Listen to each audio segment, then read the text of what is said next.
2024 April 21 ബാംഗ്ലൂരിലെ Shah international ഹോട്ടലിൽ രാത്രി 8 മണി. അവിടെ ആ സമയത്ത് ഒരു ഡാൻസ് പ്രോഗ്രാം നടക്കുകയാണ്, ഒരു ഡാൻസ് പ്രാക്ടീസ്. ആ പ്രാക്ടീസ് നടക്കുന്നതിനിടയിലേക്ക് പെട്ടെന്നാണ് ചില ആളുകൾ കയറി വന്നത്.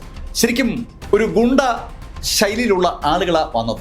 ആ ഗുണ്ടകൾ അവിടെ ഡാൻസ് പ്രാക്ടീസ് ചെയ്തുകൊണ്ടിരുന്ന ആ പെൺകുട്ടികളെ ഉപദ്രവിക്കാൻ ശ്രമിച്ചതും ആ പെൺകുട്ടികൾക്കൊപ്പം ഉണ്ടായിരുന്ന കോളേജ് സ്റ്റുഡൻസ് ആ ഗുണ്ടകളുമായി ഒന്നിടഞ്ഞു. ശരിക്കും ഒരു സംഘടനം സ്റ്റാർട്ട് ചെയ്യുകയാണ്. ആ സംഘടനത്തിൽ ആ കോളേജ് സ്റ്റുഡൻസൊക്കെ തറയിൽ വീണു.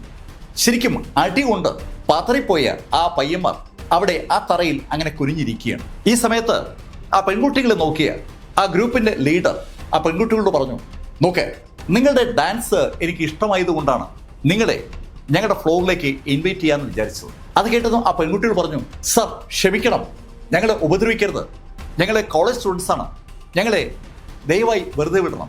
ഏയ്, നിങ്ങളെ ഉപദ്രവിക്കുക എന്നുള്ളത് എൻ്റെ ഉദ്ദേശമേ അല്ല, പക്ഷെ നിങ്ങൾ ഞങ്ങളുടെ ബോസിന് മുന്നിൽ വന്ന് ഒന്ന് ഡാൻസ് ചെയ്യണം, അത്ര മാത്രമേ ഞങ്ങളുടെ ഡിമാൻഡുള്ളൂ. അങ്ങനെ ആ ചെറുപ്പക്കാരൻ പറഞ്ഞതും ആ ഗുണ്ടകൾ ആ പെൺകുട്ടിയുടെ അടുത്തേക്ക് നീങ്ങി. ആ ഗുണ്ടകൾ വന്ന് ആ പെൺകുട്ടികളുടെ കൈകൾ എങ്ങനെ പിടിക്കാൻ പോയതും പെട്ടെന്ന് ഒരു ശബ്ദം കുറച്ച് പുറകിൽ നിന്ന് കേട്ടു. ഏയ്, നിങ്ങൾ എൻ്റെ അനുവാദം വാങ്ങിച്ചു. ആ ശബ്ദം കേട്ട ദിശയിലേക്ക് പെട്ടെന്ന് എല്ലാവരുടെയും കണ്ണുകൾ തിരിഞ്ഞു. അനവധി ആളുകൾ അവിടെ ഡാൻസ് കാണാനായി കയറി ഇരിപ്പുണ്ടായിരുന്നു. ആ കൂട്ടത്തിൽ ഒരാളുടെ ശബ്ദമാണ് ശരിക്കും ആ സമയത്ത് കേട്ടത്. ആ ഗുണ്ടകളുമായി ഉടക്കിയ കോളേജ് വിദ്യാർത്ഥികൾക്ക് മാത്രമാണ് തല്ല് കിട്ടിയത്, അല്ലാത്ത ആളുകളൊക്കെ ഭയന്ന് പുറകെ നിൽപ്പുണ്ട്. ആ കൂട്ടത്തിൽ ഒരാളുടെ ശബ്ദം അങ്ങനെ ഉയർന്നു കേട്ടതും ആ ഗുണ്ടകളുടെ ശ്രദ്ധ അവിടേക്ക് തിരിഞ്ഞു. ഏയ്, ആരാ? ഞാനാണേ. നിങ്ങൾ എൻ്റെ അനുവാദം വാങ്ങിച്ചോ എന്നാണ് ഞാൻ ചോദിച്ചത്. ആ ചോദ്യം ഒരിക്കൽ കൂടി ഉയർന്നതും സകല ആളുകളുടെയും കണ്ണുകൾ ആ ഒരൊറ്റ വ്യക്തിയിലേക്ക് കേന്ദ്രീകരിക്കപ്പെടുകയാണ്. പ്രകാശം കുറച്ച് കുറവുള്ള ആ പുറകിലത്തെ കസേരയിലിരിക്കുന്ന വ്യക്തി ആ സമയത്ത് ഒരു കാഴ്ച തന്നെയാണ്. അയാളുടെ കൈകളിൽ എരിയുന്ന ഒരു സിഗരറ്റ് ഉണ്ട്. അതിൽ നിന്ന് എരിയുന്ന പുക പുറത്തേക്ക് വന്നുകൊണ്ടിരിക്കുകയാണ്. ശരിക്കും പുക ഊതിക്കൊണ്ടിരിക്കുന്ന ആ വ്യക്തിയുടെ മുഖം വ്യക്തമല്ല എന്നതാണ് സത്യം. ഏയ്, ആരാ നീ? അങ്ങനെ ചോദിച്ചുകൊണ്ട് ഒരു ഗുണ്ട അതിവേഗം പുറകിലേക്ക് നീങ്ങുകയാണ്. അവന് ആ ആളെ കസേരന്ന് പിടിച്ച് എണീപ്പിക്കാനുള്ള ഒരു ഉദ്ദേശമുണ്ടെന്ന് അവന്റെ ആ പോക്ക് കാണുന്ന ആർക്ക് മനസ്സിലാവും. അവൻ ഓടിച്ചെന്ന് ആ കസേരയിരിക്കുന്ന വ്യക്തിയുടെ കോർണറിലേക്ക് പിടിക്കാൻ പോയതും അവന്റെ കയ്യിൽ പിടിച്ച ആ കസേരയിരിക്കുന്ന വ്യക്തി അയാളെ കൈയോടെ പിടിച്ചൊരൊറ്റയാടി. ശരിക്കും ആ കസേരയിരിക്കുന്ന ആളുടെ തലയ്ക്ക് മുകളിലൂടെ അവനൊരു ശബ്ദത്തോടെ പുറകിലേക്ക് വീഴുന്ന ആ കാഴ്ച വല്ലാത്തൊരു അമ്പരപ്പോടുകൂടിയാണ് സകലരും കണ്ടത്. പെട്ടെന്നാണ് ആ എൻ്റർ ഹാളും നിശബ്ദമായത്. സകലരും അമ്പരന്ന് നിൽക്കുമ്പോൾ ഈ ഗ്യാങ്ങിന്റെ ലീഡർ അയാളുടെ ഇടതും വലതും നിൽക്കുന്ന ആളുകളെ നോക്കി. അവർക്ക് ആ നോട്ടത്തിന്റെ അർത്ഥം മനസ്സിലായി. രണ്ടുപേരും പെട്ടെന്ന് മുന്നോട്ട് കുതിച്ചു. ആ രണ്ടുപേരും മുന്നോട്ട് കുതിച്ചു വരുന്ന കാണുന്ന ഏവർക്കും ഒരു കാര്യം മനസ്സിലാവും. മാർഷൽ ആർട്സിൽ പ്രാഗൽഭ്യമുള്ള രണ്ടാളുകളാണ് മുന്നോട്ട് കുതിച്ചു വരുന്നത്. അവരുടെ കൈകളിൽ മസിൽ പെരുകി നിൽക്കുന്നത് കൃത്യമായി കാണാം. മുന്നോട്ട് കുതിച്ച രണ്ടുപേരും ഓടിയെത്തുന്നത് ആ കസേരയിരിക്കുന്ന ചെറുപ്പക്കാരന്റെ അടുത്തേക്കാണ്. ഓടിയെത്തിയ രണ്ടുപേരും കൈകൾ വിടർത്തി ആഞ്ഞിടിക്കുന്നതും രണ്ടുപേരും തെറിക്കുന്നതും ഒരേ സമയം തന്നെ സംഭവിച്ചു. എന്താണ് യഥാർത്ഥത്തിൽ സംഭവിച്ചതെന്ന് ആർക്കും ക്ലിയർ ആയിട്ട് അങ്ങോട്ട് മനസ്സിലായിട്ടില്ല. പക്ഷെ ആ ചെറുപ്പക്കാരന്റെ അടുത്തുണ്ടായിരുന്ന ആളുകൾ കൃത്യമായി ആ കാഴ്ച കണ്ടു. ആ ചെറുപ്പക്കാരനെ ചാടി ഉയർന്ന് ആഞ്ഞിടിച്ച ആ രണ്ടുപേരെയും കസേര ഇരുന്നു കൊണ്ട് തന്നെ ആ ചെറുപ്പക്കാരൻ രണ്ട് കൈ കൊണ്ടും ആഞ്ഞിടിക്കുകയായിരുന്നു. അയാളുടെ വലം കൈയും ഇടം കൈയും യഥാക്രമം ആ രണ്ടുപേരുടെയും വയറിലേക്കും ഇടിച്ച് കയറുകയായിരുന്നു.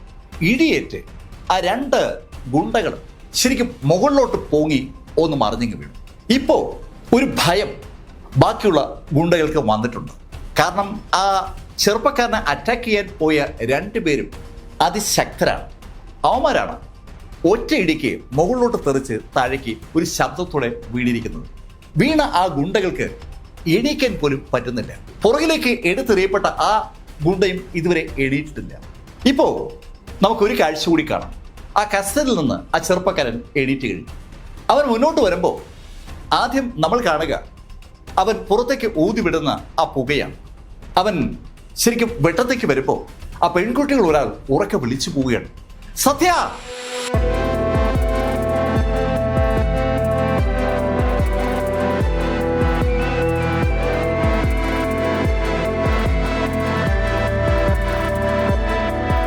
അവളുടെ ശബ്ദം കേട്ടതും സത്യ കൈ ഉയർത്തി അവളെ ഒന്ന് കാണിച്ചിട്ട് ആ ഗുണ്ടകളുടെ നേരെ തിരിഞ്ഞു.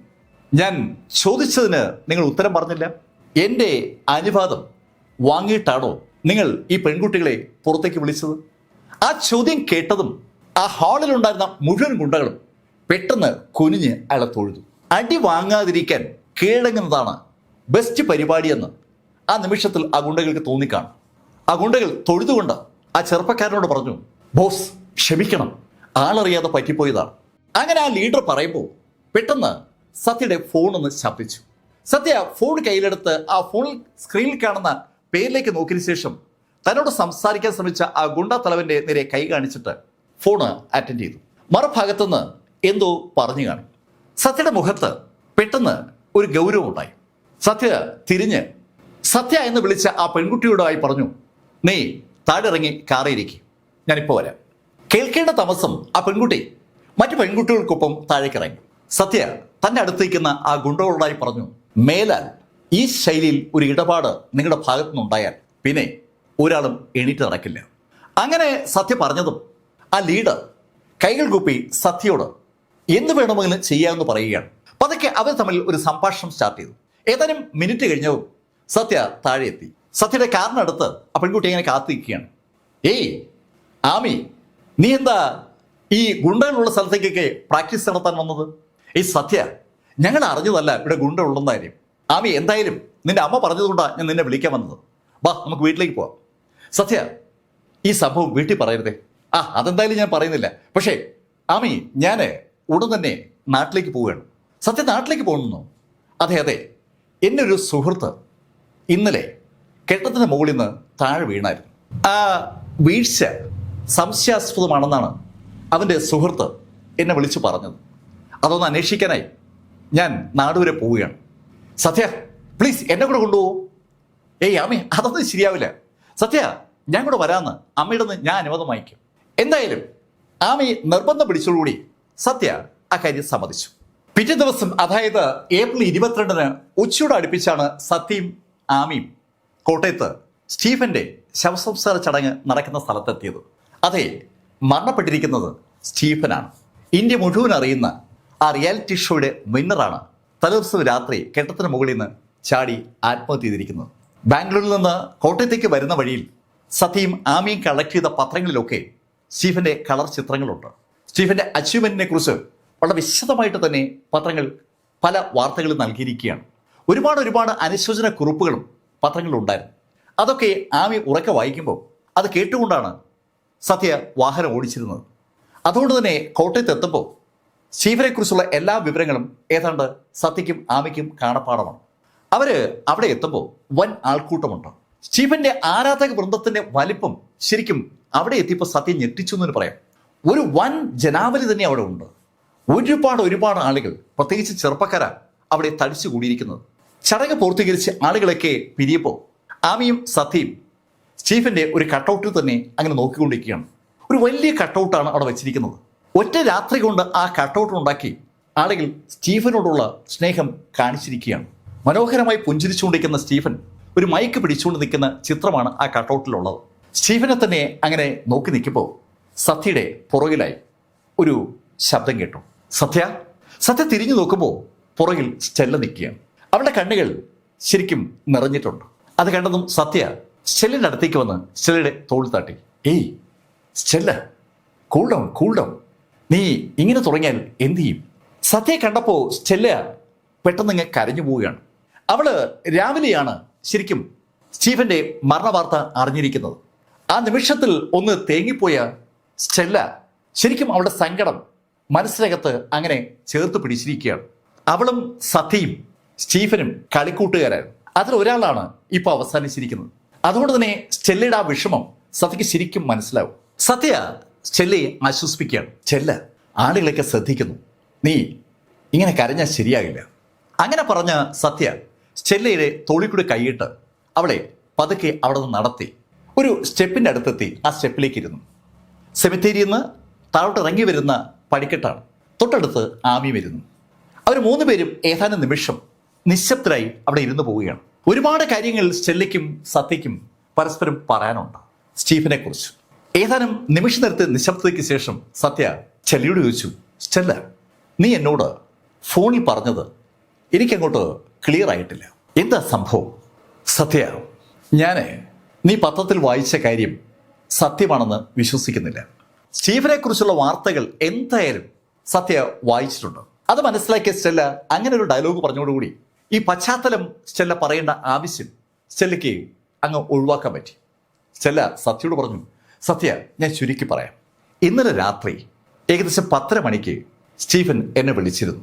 ഞാനും സ്റ്റീഫനുമായിട്ട് ഏകദേശം 1 മണിക്കൂറോളം സംസാരിച്ചിരുന്നു. സത്യ, നിനക്കറിയാമല്ലോ, ഇന്നലെ ഇവിടെ പള്ളിയിൽ ഉത്സവമായിരുന്നു. അതുകൊണ്ട് തന്നെ ഒരുപാട് ആളുകൾ റോഡിലുണ്ട്. ഉത്സവവുമായി ബന്ധിപ്പിച്ചുകൊണ്ട് വൻ ആഘോഷ പരിപാടികൾ റോഡിൽ നടക്കുന്ന സമയത്താണ് ഞാനും സ്റ്റീഫനും കൂടി സംസാരിച്ചത്. ഞങ്ങൾ എന്താണ് സംസാരിച്ചതെന്ന് എനിക്കറിയാവോ? അങ്ങനെ സ്റ്റെല്ല ചോദിച്ചപ്പോൾ സത്യ മറുപടി ഒന്നും പറയാതെ സ്റ്റെല്ലയെ തന്നെ ഒന്ന് നോക്കി. അവൾ എന്താണ് സംസാരിച്ചതെന്ന് അവൾ തന്നെ പറയട്ടെ എന്നുള്ള ഒരു മൈൻഡ് സെറ്റിലാണ് സത്യ. സത്യയുടെ മുഖത്തേക്ക് നോക്കിയിട്ട് സ്റ്റെല്ല സത്യയോട് പറഞ്ഞു, സത്യ, ഞാൻ സ്റ്റീഫനും വിവാഹം കഴിക്കാൻ തീരുമാനിച്ചിരുന്നു. ആ വിവാഹ ഡേറ്റാണ് ശരിക്കും ഞങ്ങൾ തമ്മിൽ സംസാരിച്ചത്. സ്റ്റെല്ല പറഞ്ഞ വാചകം കേട്ടപ്പോൾ സത്യയുടെ മുഖത്ത് ശരിക്കും ഒരു അതിശയം. ഹേയ് സ്റ്റെല്ല, നീ പറഞ്ഞ സത്യമാണോ? സത്യ, ഈ സമയത്ത് ഞാൻ എന്തിന് കള്ളം പറയണം? ഞാൻ പറഞ്ഞല്ലോ, ഞാനും സ്റ്റീഫനും തമ്മിൽ വിവാഹം സംസാരിച്ചതാണ്. ശരിക്കും 2 ആഴ്ച കഴിയുമ്പോൾ രജിസ്റ്റർ ഓഫീസിൽ ഒരു വിവാഹകർമ്മം നടത്താമെന്നാണ് ഞങ്ങൾ തീരുമാനിച്ചത്. നിന്നെ വിളിക്കാനിരിക്കുകയായിരുന്നു. അവരുടെ ജീവിതത്തിൽ എന്ത് പ്രധാന സംഭവം ഉണ്ടെങ്കിലും സ്വാഭാവികമായിട്ടും അവർ സത്യം അറിയിക്കും. അത് സത്യക്കും അറിയാം. സത്യ, ഞാൻ പറഞ്ഞതിൻ്റെ അർത്ഥം ഇപ്പോൾ നിനക്ക് മനസ്സിലായി കാണും. 1 മണിക്കൂറോളം വിവാഹത്തെക്കുറിച്ച് സംസാരിച്ച സ്റ്റീഫൻ രാവിലെ ആത്മഹത്യ ചെയ്തു എന്നൊക്കെ കേട്ടാൽ എങ്ങനെയാ വിശ്വസിക്കാൻ പറ്റുക? സ്റ്റെല്ല പറഞ്ഞ ആ കാര്യം കേട്ടപ്പോൾ ആമി പെട്ടെന്ന് സത്യയോട് പറഞ്ഞു, സത്യ, സ്റ്റെല്ല പറയുന്നതിൽ കാര്യമുണ്ട്. ഒരു പുരുഷനും താൻ വിവാഹം കഴിക്കാൻ പോകുന്ന പെണ്ണിനോട് ഇത്രയും നേരം സംസാരിച്ചിട്ട് ആത്മഹത്യ ചെയ്യുമെന്ന് ഞാൻ വിചാരിക്കുന്നില്ല. പത്രങ്ങളിൽ ഞാൻ വായിച്ചതാണ്.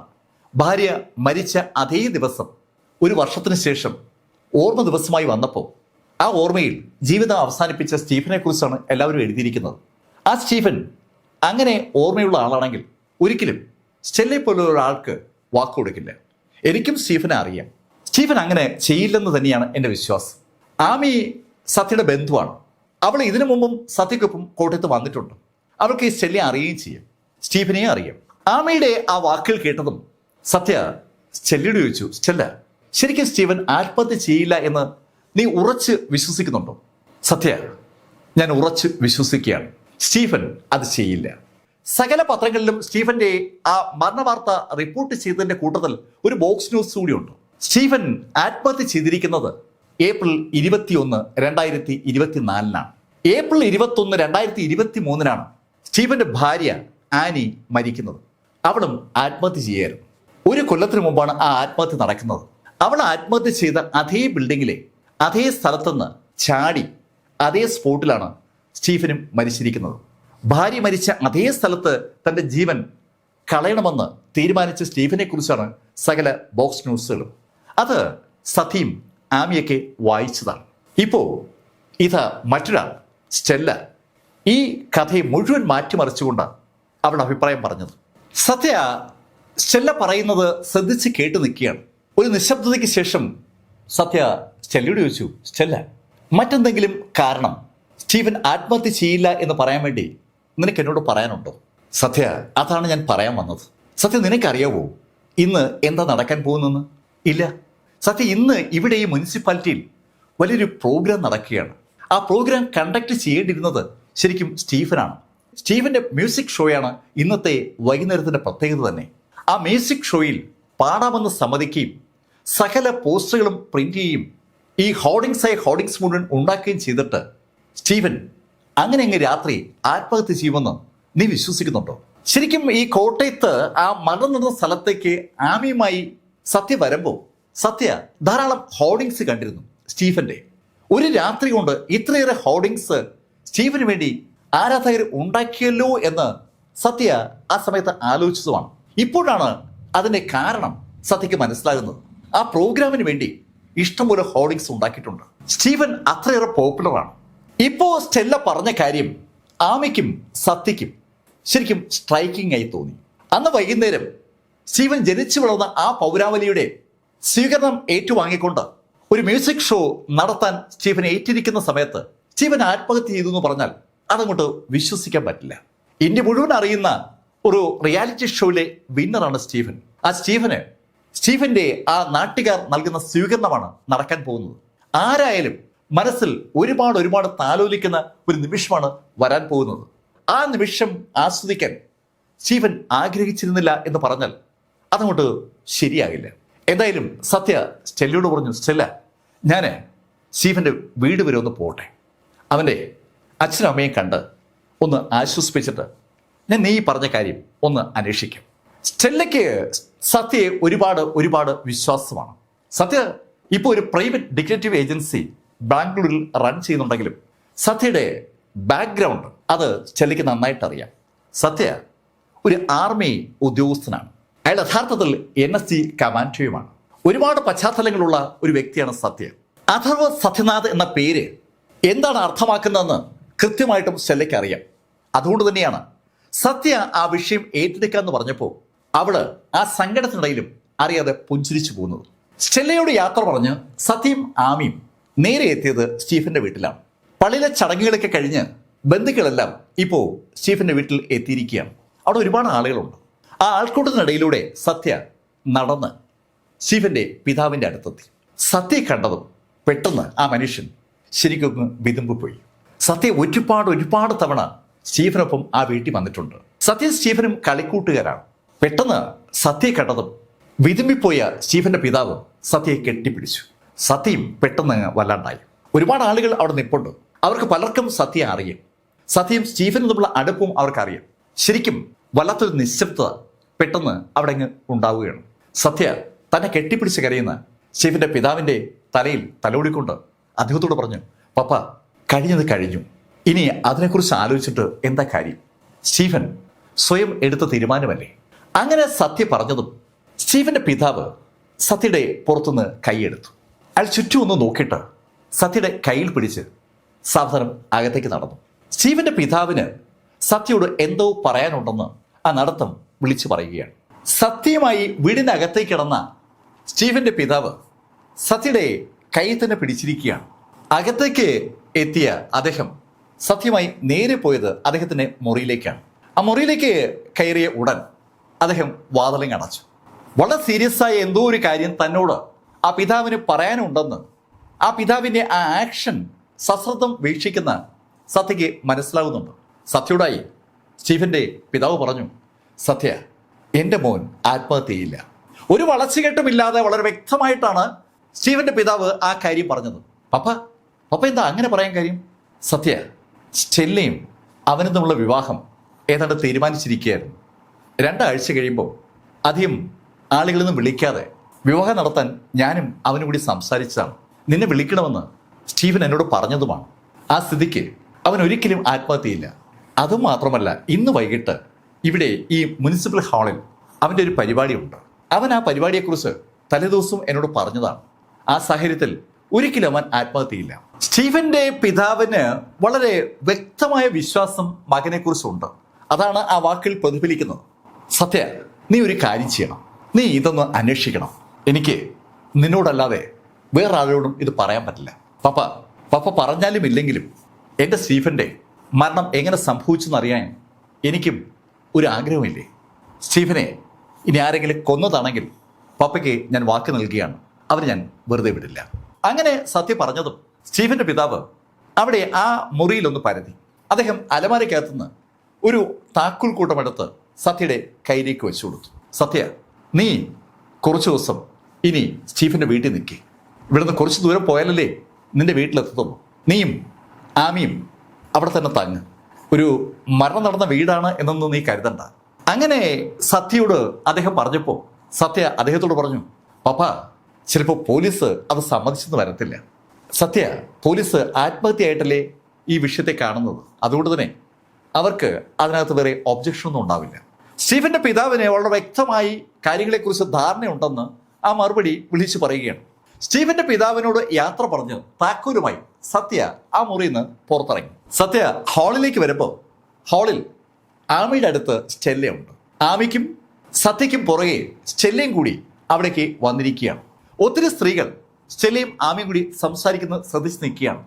സകലരുടെയും കണ്ണുകൾ സ്റ്റെല്ലയിലാണ്. ആ കണ്ണുകൾ ശ്രദ്ധിക്കുന്ന ആർക്കും ഒരു കാര്യം മനസ്സിലാവും, സ്റ്റെല്ലയും സ്റ്റീഫനും തമ്മിലുള്ള വിവാഹത്തെക്കുറിച്ച് അവരും അറിഞ്ഞിട്ടുണ്ടെന്ന്. അവരുടെയൊക്കെ മുഖത്ത് ശരിക്കും ഒരു സങ്കടം നിഴലിക്കുന്നുണ്ട്. ആ വീട്ടിലെ മരുമകളായി വരേണ്ടിയിരുന്ന പെൺകുട്ടി ഇതാ ആ വീട്ടിലെ ആ പയ്യൻ മരിച്ചപ്പോൾ അവിടേക്ക് വന്നിരിക്കുകയാണ്. അവളെ ആശ്വസിപ്പിക്കാൻ വാക്കുകളില്ലാതെ ആ സ്ത്രീകൾ വിഷമിക്കുന്നത് സത്യയ്ക്ക് അവരുടെ അടുത്തുകൂടി സ്റ്റെല്ലയുടെ അടുത്തേക്ക് നടക്കുമ്പോൾ കൃത്യമായി മനസ്സിലാകുന്നുണ്ട്. സത്യ സ്റ്റെല്ലയുടെ അടുത്തെത്തി. സ്റ്റെല്ല, ഞാൻ പപ്പയോട് സംസാരിക്കായിരുന്നു. ആ ആമി പറഞ്ഞു, സ്റ്റെല്ല നീ പറഞ്ഞ കാര്യത്തിൽ ഞാൻ ഈ നിമിഷം മുതൽ ഇടപെടുകയാണ്. സത്യ പറഞ്ഞതിന്റെ അർത്ഥം സ്റ്റെല്ലയ്ക്ക് ആ നിമിഷം തന്നെ മനസ്സിലായി. അവൾ ആവശ്യപ്പെട്ടതുപോലെ സ്റ്റീഫന്റെ മരണത്തെക്കുറിച്ച് ഒരു അന്വേഷണം നടത്തി നോക്കാൻ സത്യ തീരുമാനിച്ചിരിക്കുകയാണ്. അവള് സത്യയുടെ കയ്യിൽ പിടിച്ചിട്ട് സത്യയോടായി പറഞ്ഞു, സത്യ, സ്റ്റീഫൻ കൊല്ലപ്പെട്ടതാണെങ്കിൽ ആരാണ് സ്റ്റീഫനെ കൊന്നതെന്ന് നീ കണ്ടുപിടിക്കുക തന്നെ വേണം. അവരെ നിയമത്തിന്റെ വഴിയിൽ നമുക്ക് എത്തിച്ചേ പറ്റൂ. സ്റ്റീഫന്റെ പിതാവ് കൂടി സ്റ്റീഫന്റെ മരണത്തിൽ സംശയം ഉന്നയിച്ചതോടുകൂടി ഇപ്പോൾ സത്യ ആ കാര്യം പൂർണ്ണമായി ഉറപ്പാക്കിയിരിക്കുകയാണ്. ഒരു അന്വേഷണം എന്തായാലും നടത്താം. ആ ധാരണയുടെ അടിസ്ഥാനത്തിൽ സത്യയും ആമിയും കൂടി പോലീസ് സ്റ്റേഷനിലെത്തി. അവരവിടെ എത്തുമ്പോൾ സർക്കിൾ ഇൻസ്പെക്ടർ നൈതിക് മുഹമ്മദ് അവിടെ സ്റ്റേഷനിലുണ്ട്. നൈതിക് മുഹമ്മദിന്റെ അടുത്തെത്തിയ സത്യ അദ്ദേഹത്തിന് വിസിറ്റിംഗ് കാർഡ് നൈതിക് മുഹമ്മദിന് കൊടുത്തു. നൈതിക്ക് ആ കാർഡിലെ പേര് വായിച്ചതിന് ശേഷം നൈതിക്ക് തിരിച്ച് സത്യയോട് ചോദിച്ചു, ഓഹോ, പ്രൈവറ്റ് ഡിറ്റക്റ്റീവ് ആണല്ലേ? അതോ സത്യനാഥ്? അതെ സാർ, സാർ എന്നെ സത്യ എന്ന് വിളിക്കാം. ഓക്കെ സത്യ, ഇരിക്കും. സത്യ ആമിക്കൊപ്പം നൈതിക് മുഹമ്മദിന്റെ മുന്നിലിരുന്നതും നൈതിക്ക് സത്യയോട് ചോദിച്ചു, എന്താ സത്യ പ്രത്യേകിച്ച് ഇവിടേക്ക് വന്നത്? സാർ, എൻ്റെ സുഹൃത്താണ് മരിച്ച സ്റ്റീഫൻ. സ്റ്റീഫന്റെ സുഹൃത്താണോ? ഹേയ് സത്യ, ശരിക്കും സ്റ്റീഫന്റെ മരണം ഞങ്ങളെല്ലാവരും ഞെട്ടിച്ചതാണ്. നമ്മൾ ആളുകളെക്കുറിച്ച് പറയുന്നൊരു വാചകമുണ്ടല്ലോ, ഈ നാടിൻ്റെ അഭിമാനമൊന്നും. ശരിക്കും സ്റ്റീഫൻ അങ്ങനെ തന്നെയായിരുന്നു. ഞാൻ ഉൾപ്പെടെ എല്ലാ ആളുകൾക്കും സ്റ്റീഫൻ ശരിക്കൊരു വികാരമായിരുന്നു. പക്ഷേ സ്റ്റീഫൻ എന്തിന് ആത്മഹത്യ ചെയ്തു എന്നുള്ള കാര്യമാണ് എനിക്കിപ്പോഴും അങ്ങോട്ട് മനസ്സിലാകാത്തത്.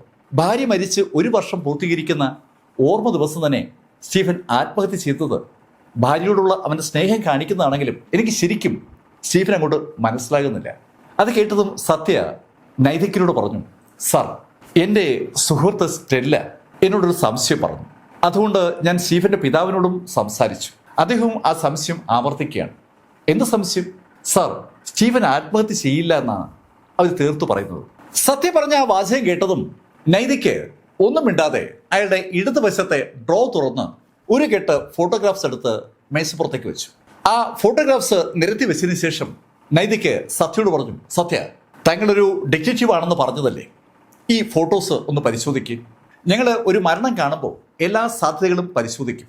ഞങ്ങളുടെ അഭിപ്രായത്തിൽ ഇത് ആത്മഹത്യ തന്നെയാണ്. അങ്ങനെ നൈതിക്ക് പറയുമ്പോഴേക്കും സത്യ ആ ഫോട്ടോകൾ ഒന്നൊന്നായി പരിശോധിച്ചു തുടങ്ങുകയാണ്.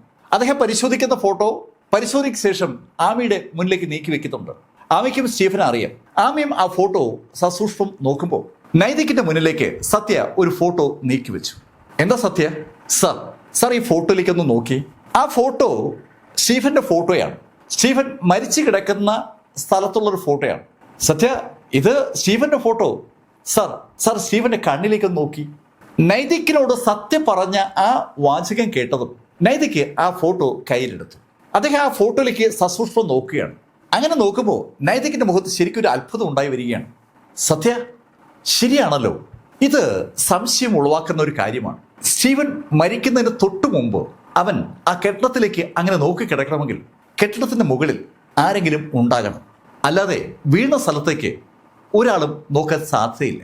ശരിക്കും സ്റ്റീഫന്റെ ഫോട്ടോ വളരെ വളരെ വ്യക്തമാണ്. സ്റ്റീഫൻ മരിച്ചു കിടക്കുന്നിടത്തുനിന്നുള്ള ഫോട്ടോയാണ്.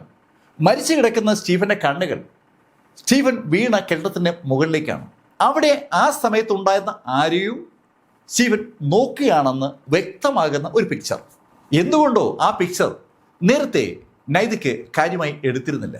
എന്തായാലും താൻ പറഞ്ഞ സംശയം നൈതിക്കിന്റെ ഉള്ളിലും കൊളുത്തിയെന്ന് കേട്ടതും സത്യയ്ക്ക് സന്തോഷമായി. സത്യ നൈതിക്കിനോട് പറഞ്ഞു, സാർ, ഈ കേസ് ഒന്ന് അന്വേഷിക്കണം. സത്യ, ഉറപ്പായും ഞാൻ അന്വേഷിക്കും.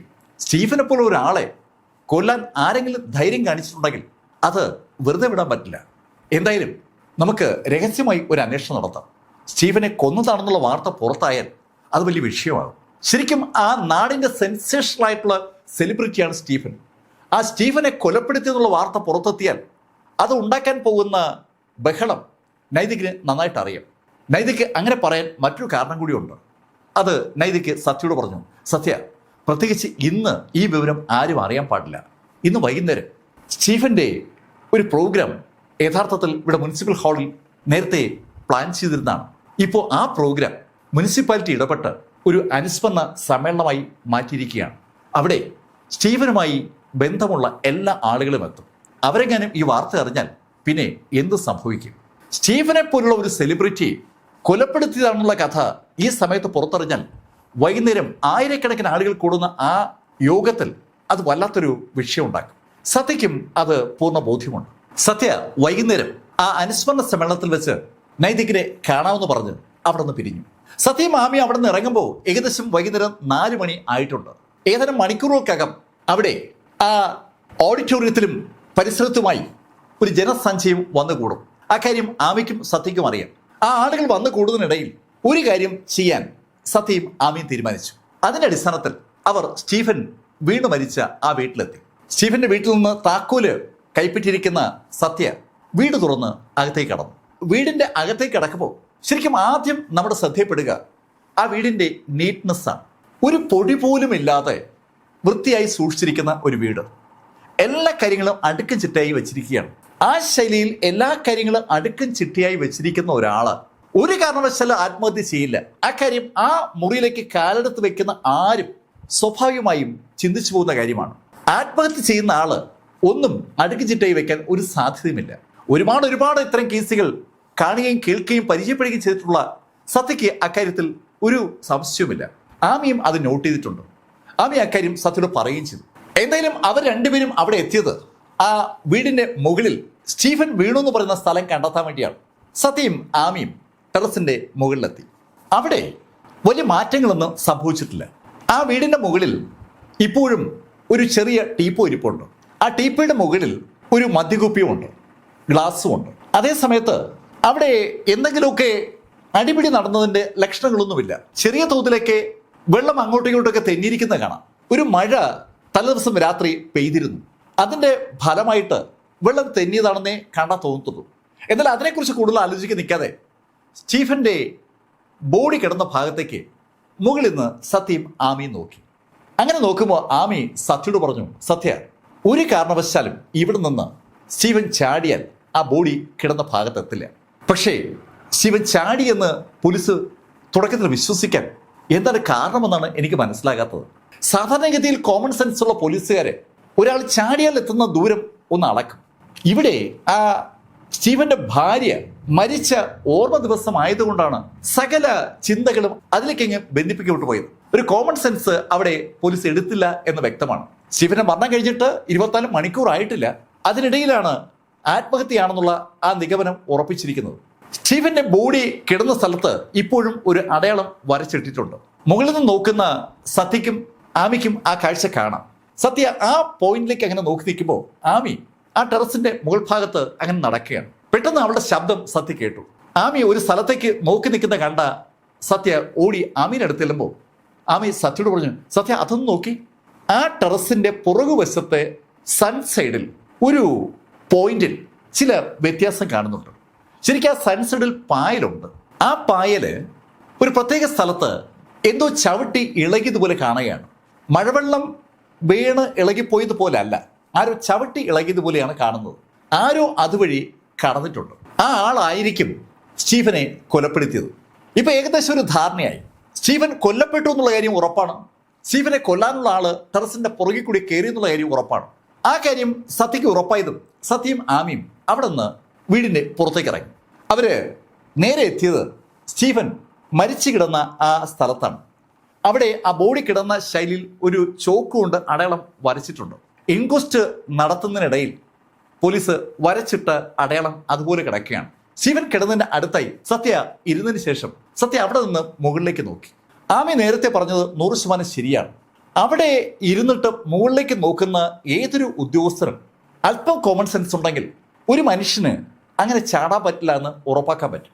എന്തായാലും ആ കാര്യം വൈകിട്ട് നൈതിക് മുഹമ്മദിനെ കാണുമ്പോൾ ഒരിക്കൽ കൂടി പറയണം. അങ്ങനെ തീരുമാനിച്ചുകൊണ്ട് സത്യയും ആമിയും അവിടെ നിന്ന് വൈകുന്നേരം ആയപ്പോൾ സമ്മേളന ഹാളിലേക്ക് തിരിച്ചു. അവരവിടെ എത്തുമ്പോൾ ശരിക്കും അവിടെ ജനസഞ്ചയം തന്നെയാണ്. ആ മുനിസിപ്പൽ ഹാളിന് ചുറ്റുമായി ഒരുപാട് ഹോർഡിങ്സ് ഉണ്ട്. ശരിക്കും ആ ഹോർഡിങ്സ് ഒക്കെ ഉയർത്തപ്പെട്ടിരിക്കുന്നത് അന്നേ ദിവസം വൈകുന്നേരം സ്റ്റീഫൻ നടത്തുന്ന ഗാനമേളയ്ക്ക് വേണ്ടിയായിരുന്നു. ഇപ്പോൾ ആ ഗാനമേളയ്ക്ക് പകരം സ്റ്റീഫന്റെ അനുശോചന സമ്മേളനമാണ് നടക്കുന്നത്. എല്ലാ പ്രമുഖ വ്യക്തികളും അവിടെ എത്തിയിട്ടുണ്ട്. ഹൃദയത്തിൽ തൊടുന്ന വാക്കുകളാണ് സ്റ്റീഫനെ അനുസ്മരിപ്പിക്കുമ്പോൾ പലരും ഉപയോഗിച്ചത്. കണ്ണുനീരോടെ മാത്രമേ സ്റ്റീഫന്റെ വേണ്ടപ്പെട്ട ആൾക്കാർക്ക് ആ അനുശോചനം കേട്ടു നിൽക്കാൻ പറ്റും. ശരിക്കും ചില ആളുകളൊക്കെ സ്റ്റീഫനെ അനുസ്മരിച്ച് സംസാരിച്ചപ്പോൾ ആളുകൾ അറിയാതെ കരഞ്ഞു പോകുന്നുണ്ട്. ഈ കാഴ്ചകൾ കണ്ടുകൊണ്ട് നിൽക്കുകയാണ് സത്യയും അതുപോലെ ആമിയും. ശരിക്കും ആ ഇമോഷണൽ പ്രസന്റേഷൻ കേൾക്കുമ്പോൾ സത്യയുടെ കണ്ണുകൾ നിറഞ്ഞു വരുന്നുണ്ട്. സത്യയുടെ ഒരു കൂടപ്പുറപ്പ് പോലെ സത്യ കണ്ടിരുന്ന വ്യക്തിയാണ് ഈ സ്റ്റീഫൻ. ആ സ്റ്റീഫന്റെ മരണം ഈ ശൈലിയിൽ കാണുകയും കേൾക്കുകയും ചെയ്യുക എന്നുള്ളത് സത്യ ഒരിക്കലും മനസ്സിൽ കാണാതിരുന്ന കാര്യമാണ്. സത്യയും ആമിയും അങ്ങനെ നിൽക്കുമ്പോഴേക്കും നൈതിക് മുഹമ്മദ് അവരുടെ അടുത്തേക്ക് വന്നു. ഏയ് സത്യ, അങ്ങനെ വിളിച്ചുകൊണ്ടാണ് നൈതിക് വന്നത്. നൈതികിനെ കണ്ടതും അവര് സ്റ്റീഫന്റെ വീട്ടിൽ പോയതും അവിടെ സൺസൈഡിൽ അടയാളം കണ്ടതൊക്കെ സത്യ നൈതിക്കിനോട് പറഞ്ഞു. അത് കേട്ടതും നൈതിക് സത്യയോട് പറഞ്ഞു, സത്യ, നാളെ എന്തായാലും പോസ്റ്റ്മോർട്ടം റിപ്പോർട്ട് കിട്ടും. അതുകൂടെ കിട്ടിക്കഴിഞ്ഞാൽ നമുക്ക് ഔദ്യോഗികമായിട്ട് അന്വേഷണം ആരംഭിക്കും. പിറ്റേന്ന് ഉച്ചയോടുകൂടി നൈതിക് മുഹമ്മദിന്റെ കയ്യിൽ പോസ്റ്റ്മോർട്ടം റിപ്പോർട്ട് എത്തി. റിപ്പോർട്ട് കിട്ടിയതും അയാൾ സത്യ വിളിച്ചു. സത്യ ആമിക്കൊപ്പം നേരെ സ്റ്റേഷനിലെത്തി. ആ പോസ്റ്റ്മോർട്ടം റിപ്പോർട്ടിൽ കാര്യങ്ങൾ വളരെ വിശദമായിട്ട് തന്നെ ഡോക്ടേഴ്സ് രേഖപ്പെടുത്തിയിരിക്കുകയാണ്. അറിയപ്പെടുന്ന സെലിബ്രിറ്റിയായ സ്റ്റീഫന്റെ മരണം ആണ് നടന്നിരിക്കുന്നത്. അതുകൊണ്ട് തന്നെ പോസ്റ്റ്മോർട്ടം ചെയ്ത ഡോക്ടേഴ്സ് എല്ലാ കാര്യങ്ങളും സസൂക്ഷ്മം നിരീക്ഷിച്ച് രേഖപ്പെടുത്തിയിട്ടുണ്ട്. സ്റ്റീഫന്റെ മരണ കാരണം സ്റ്റീഫന്റെ ബോഡി തറയിൽ ഇടിച്ചതാണ്. ആ ബോഡി ഇടിച്ചപ്പോൾ നട്ടല് രണ്ടായി ഒടിഞ്ഞിട്ടുണ്ട്. അതോടൊപ്പം കഴുത്തിലെ ഞരമ്പ് പൊട്ടിയിരിക്കുകയാണ്. അതിൻ്റെ കൂടെ തല സൈഡിലെ ഭിത്തിയിലിടിച്ച് തലയും പൊട്ടിയിട്ടുണ്ട്.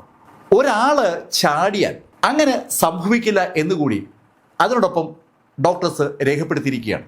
30 അടി പൊക്കമുള്ള ഒരു ബിൽഡിങ്ങിന്റെ മുകളിൽ നിന്ന് ചാടുന്ന ഒരാളുടെ ബോഡി ഒരു കാരണവശാലും നട്ടലിടിച്ച് വീഴത്തില്ല.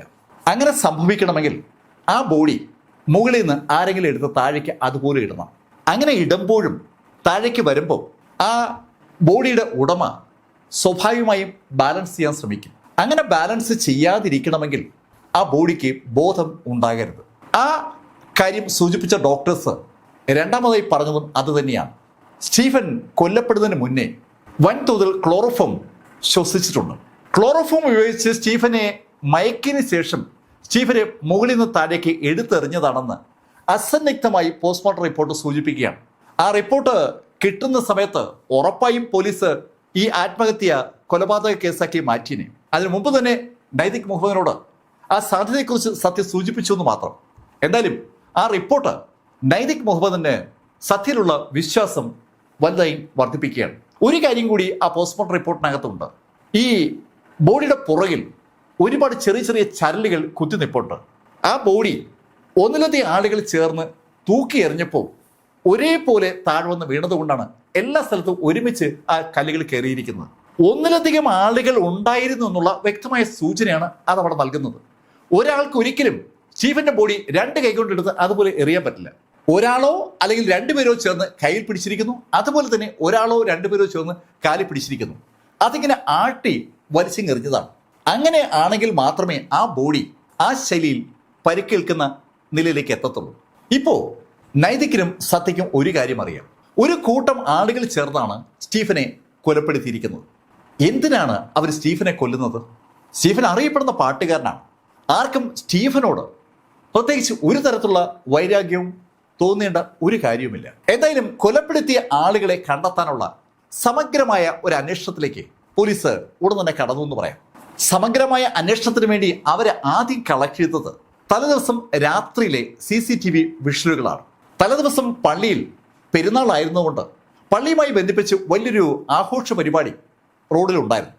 ആ ആഘോഷ പരിപാടിയുടെ ഭാഗമായി ഒരുപാട് ചെറുപ്പക്കാരും ഭക്തരും ഒക്കെ ആ ആഘോഷ പരിപാടിയിൽ പങ്കെടുത്തുകൊണ്ട് റോഡെ കടന്നുപോയിരുന്നു. അങ്ങനെ അവർ കടന്നു പോകുമ്പോൾ ഒരുപാട് ആളുകൾ ആ വിഷ്വലുകൾ മൊബൈൽ ക്യാമറയിലും അല്ലാതുള്ള ക്യാമറകളിലൊക്കെ ചിത്രീകരിച്ചിട്ടുണ്ട്. പള്ളിയുടെ ഭാഗമായിട്ട് ചിത്രീകരണമുണ്ട്. അത്തരത്തിലുള്ള വിഷ്വലുകൾ കിട്ടുമോ എന്നുള്ള ഒരു അന്വേഷണത്തിലേക്കാണ് നൈതിക് മുഹമ്മദ് ടീമും കടന്നത്. നൈതിക് ഈ നിമിഷത്തിൽ ഈ വിവരം മുകളിൽ ഉദ്യോഗസ്ഥരെ അറിയിച്ചിട്ടുണ്ട്. ഡിവൈഎസ്പിയും ജില്ലാ പോലീസ് സൂപ്രണ്ടും ഒക്കെ വിവരം അറിഞ്ഞതും അവര് ഉടൻ തന്നെ നൈതിക്കിന് സകല വിധത്തിലുള്ള സപ്പോർട്ടും ഓഫർ ചെയ്യുകയാണ്. സ്റ്റീഫനെ പോലെ ഒരാളെ കൊന്നത് ആരാണെങ്കിലും അവർ പിടിക്കപ്പെടുക തന്നെ വേണം. എല്ലാ സ്ഥലത്തുമുള്ള സപ്പോർട്ട് മെക്കാനിസം നൈതികിലേക്ക് ഒഴുകിയെത്തപ്പോൾ ഈ വിഷ്വൽ കണ്ടുപിടിക്കാൻ നൈതികിന് വളരെ എളുപ്പമായി. ഒരുപാട് വിഷ്വലുകളാണ് കളക്ട് ചെയ്തത്. ആ വിഷ്വലുകൾ അനലൈസ് ചെയ്ത് സ്റ്റീഫന്റെ മരണത്തിലേക്ക് എത്താനായി പോലീസ് ശ്രമിക്കുമ്പോഴാണ് ഒരു വിഷ്വൽ അവരുടെ ശ്രദ്ധയപ്പെടുന്നത്. ആഘോഷ പരിപാടിയുടെ ഭാഗമായി റോഡിലൂടെ ഒരു ഘോഷയാത്ര അങ്ങനെ കടന്നു പോകുന്നതിനിടയിൽ സ്റ്റീഫന്റെ വീട്ടിലെ ഗേറ്റ് തുറക്കപ്പെടുന്നതും ആരോ ആ ഗേറ്റിൽ നിന്ന് പുറത്തേക്ക് പോകുന്നതും ആ ആൾക്കൂട്ടത്തിനിടയിലൂടെയുള്ള ഒരു വിഷ്വലിൽ പതിഞ്ഞിട്ടുണ്ട്. റോഡിന്റെ മറുഭാഗത്തുള്ള ആരോ എടുത്ത ഒരു മൊബൈൽ ക്യാമറ വിഷ്വലിലാണ് അത് പതിഞ്ഞിരിക്കുന്നത്. ക്രോസ് ചെയ്തെടുത്തിരിക്കുകയാണ്. ശരിക്കും എല്ലാ ആളുകളും വിഷ്വൽ എടുക്കുന്നത് നേരെ മുന്നിൽ നിന്നൊക്കെയാണ്. ആഘോഷ പരിപാടിയുടെ ഭാഗമായി പ്ലോട്ടുകളും മറ്റ് സംവിധാനങ്ങളൊക്കെ ഉണ്ട്. അതെല്ലാവരും പകർത്തി എടുക്കുന്നുണ്ട്.